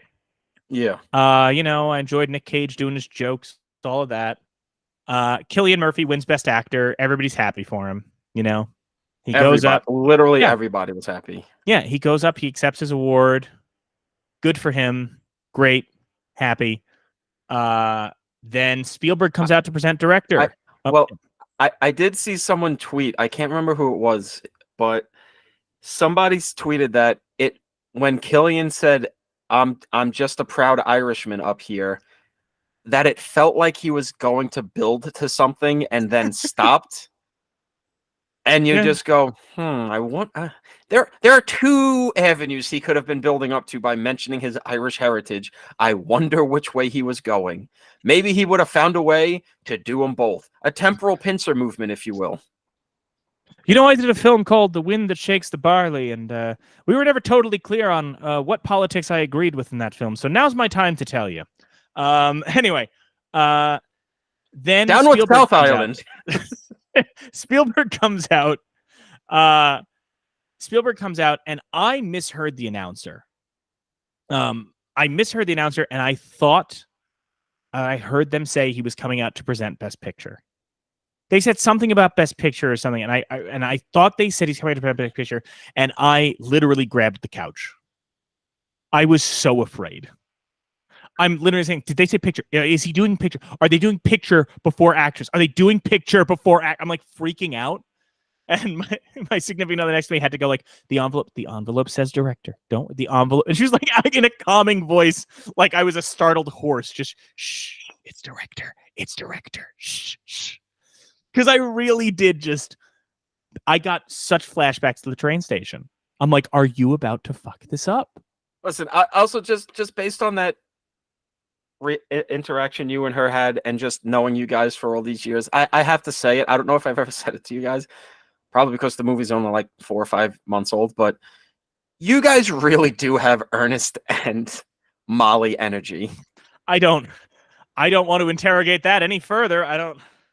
Anyway, Okay, because in the scene in the movie where they're at the doctor and he keeps like, listen, tell him you keep eating candy, like just tell him you're gonna get sick, and she's just very, because your significant other has the very Lily Gladstone, like, kind of that regal, stoic kind of, like, she could have a twinkle in her eye, but she's always a little like, oh, I was this gonna say, idiot man of mine. you mean, yeah, her approach to me is just consistently, you ain't shit. I know how that is. You this idiot man of mine, and you're the one that's always talking and just being like, oh yeah, and I love all this stuff and blah blah blah, and she's just like, all right, Ernest, enough. And she's like, and So- you had to be the one that have to tell the doctor about all the So- bacon you're eating in the. So anyway, I was terrified that it was picture. I had to get flashbacks of translation. Spielberg comes out, presents Best Director to Christopher Nolan. Christopher Nolan comes up and gives a great speech, right? Great speech, yeah. And it's like, again, Killian just won actor. Then Nolan won director, right? So we know the crowning achievement is coming. A blockbuster film that everybody likes is about to win Best Picture. That, I'm sure, is going to feel like a triumphant moment. There's no way that's just going to get tossed off and everyone. And it just feels like, oh, hey, like the choices we all expected are being made. Everything's going well. Everything's on schedule, man. Everything's right on tracks, baby. So let's get the Best Actress and just nail this and just bring this right on home. What do we got there, guys? And so Michelle Yeoh, weirdly, as people point out, Sally Field, another 2-time Oscar winner, is the one who presents, talks to Emma Stone, right? Charlize Theron got stung by jellyfish watching a movie. Yeah. Jennifer Lawrence gave a tribute to Lily Gladstone that she read very admirably. It's a weird thing. It was very weird. What happened here?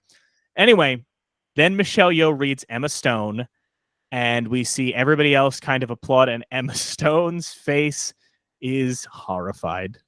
Emma Stone looks like she just shat her pants. Yes, she's not happy about it.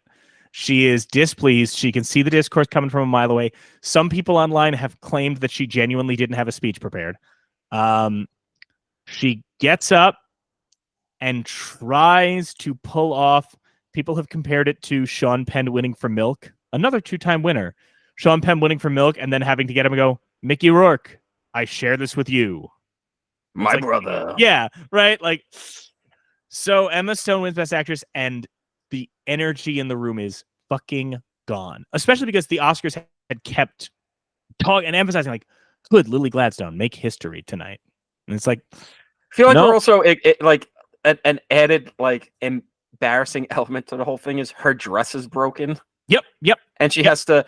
She's literally frantic, looking like she's about to jump out of her skin as she's climbing up the stage, holding onto her dress that has broken during the I'm Just Ken musical number. And she quite the emotions that woman must have been going through of just, yes, I would like to win an Oscar, but fuck, I don't want this right now. You get the sense, and I'm not going to speak out of school here, right? But I went to see, obviously, as Tom, there was a bunch of for your consideration things going on this year, right? Mm-hmm. For various projects, and I said a bunch, and I will say you get the sense that Emma Stone really did want Poor Things to win awards and get recognized, right? I think, she was apparently not in the room when it won the technical categories, and she apparently was like super stoked that it won them. You get the sense that, like, for her, Poor Things is a movie she really wanted to get recognized, and she really didn't care if she got the recognition, which is really great. I think that's wonderful, and this is a passion project for her. She believed in it. God bless her. Like, I have no ill will toward Emma Stone. Her winning an Oscar is not her fault. No. And again, it's not a bad performance at all, right? It is just kind of the thing of, I think there's obviously, the Lily Gladstone of it all, and there's also the thing of Lily's was a very quiet performance and a very subtle performance, right? Yeah. And even if you like, and I like Emma Stone's Bella Baxter performance, one thing you and I have talked about off mic and on mic is we both like that performance, right? And then we'll talk to other people who like that performance And it's like, wait, what are you liking about this? Because like I the character's got an arc, and there's an amazing journey that Emma Stone has to go on over that movie. And then you talk to other people like, my God, she absolutely deserves that Oscar. Remember when she said she was going to punch that baby and she shoves a cake into her mouth? And it's like, guys, that's just the first chunk of it. What's going on? Because people are big dummies. That's like saying Margot Robbie should have won the Oscar solely for the part when she's happy in Barbie Land. Like, you're skipping a lot. There's a lot you're ignoring. Anyway, so then at that point, the wheels have come off the train a little bit, right?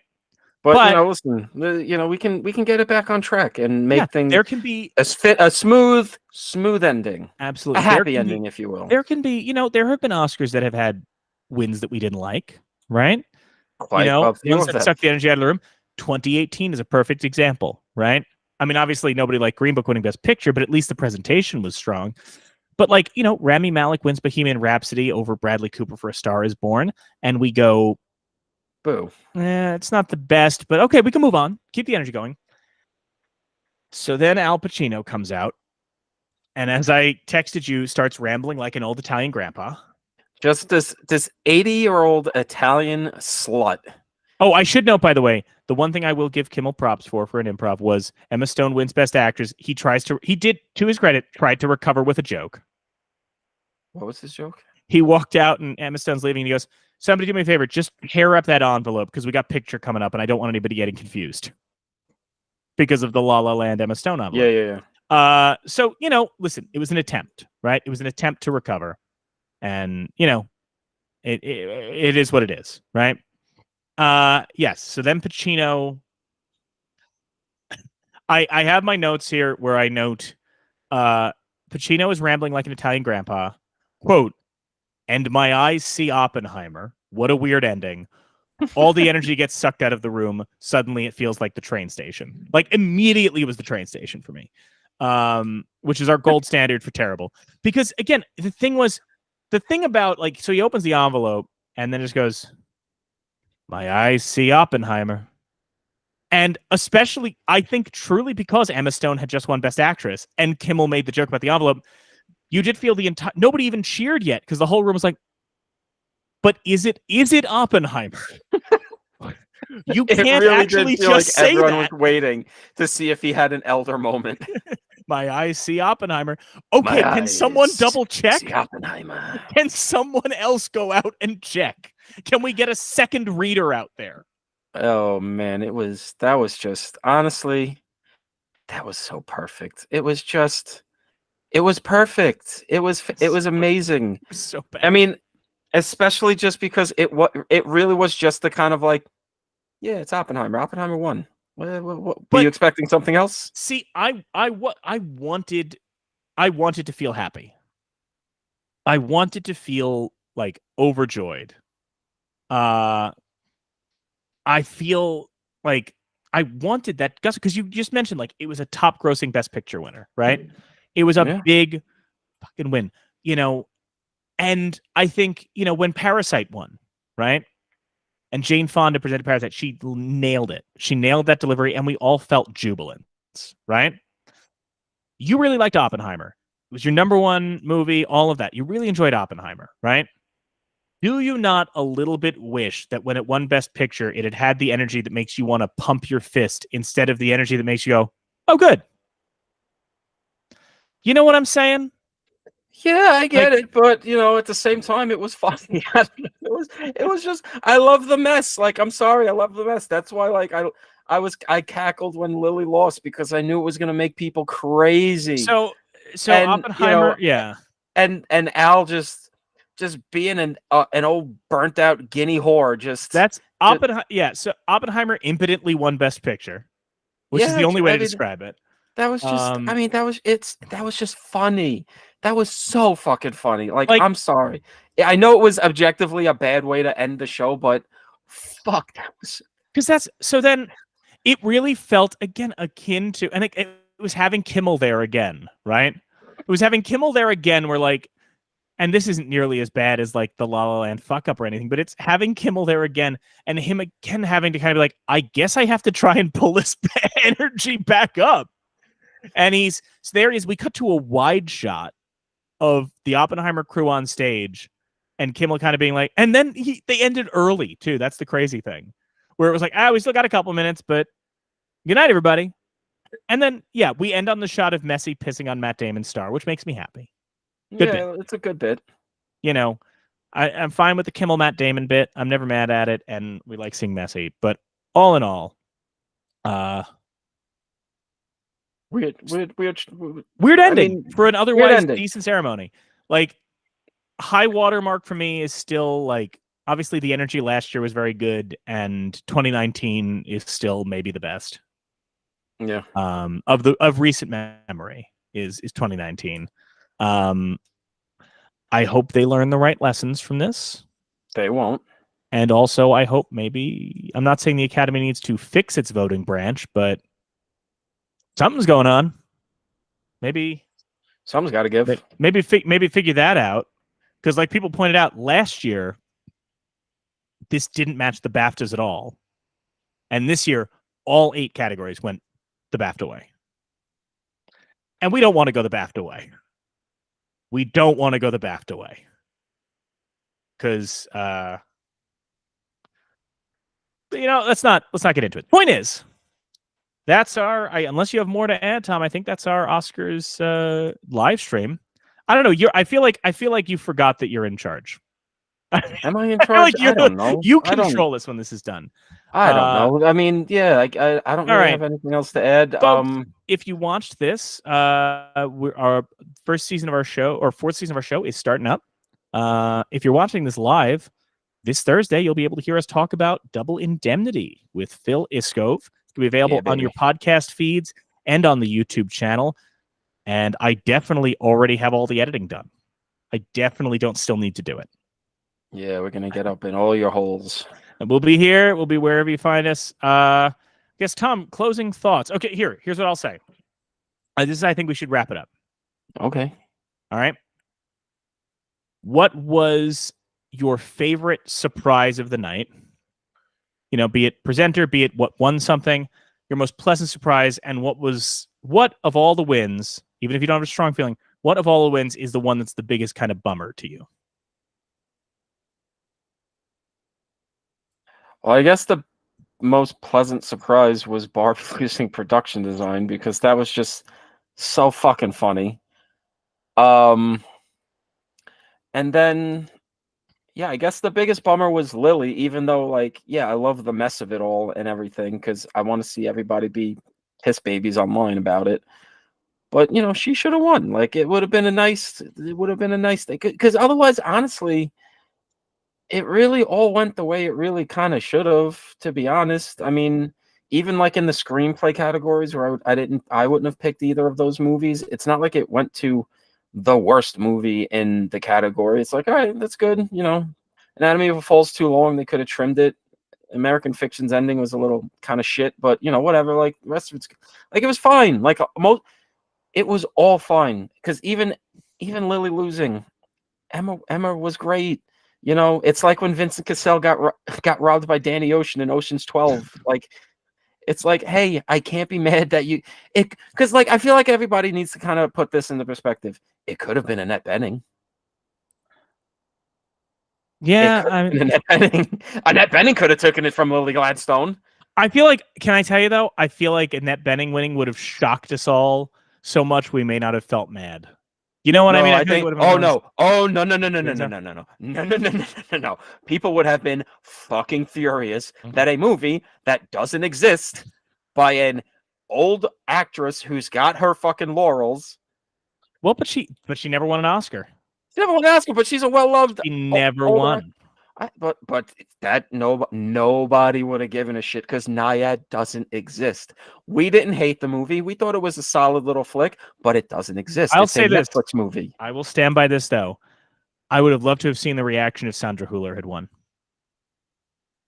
That would have been interesting. Because I feel like that, at the very least, people would have had to be conflicted of because Emma Stone winning, you're like, she already has one. She didn't really want it, whatever. And also, she's Emma Stone.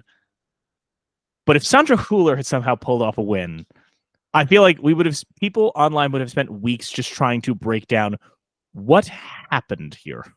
It would have been something else, man. Like it would have felt almost akin to the Parasite win. And I don't mean that a bit, but like when Parasite won, remember, we were all just like, I did not expect this. This just felt like this was not in the cards at all. What happened here? It was supposed to be 1917, or we thought it might go Joker, or we thought it might go. What happened here? In a good way, but still, was like, what happened? How did this happen? I think it would have been, but it would have made people fucking like really conflicted of just like, oh, but Lily, I need to show that I'm a good boy, saying Lily should have won, but the foreign actress won for a foreign movie. Yeah. Like, it would have been. What do I do? Anyway, what do I do? I mean, I guess for me, like my most pleasant surprise was the sound win for Zone of Interest. That was obviously that's my happiest moment. And I'll say this: I would have liked 95 Senses to have won animated short. I'm a little bummed about that, but oh no, what am I talking about? No, the Billie Eilish win is the one that makes me the angriest.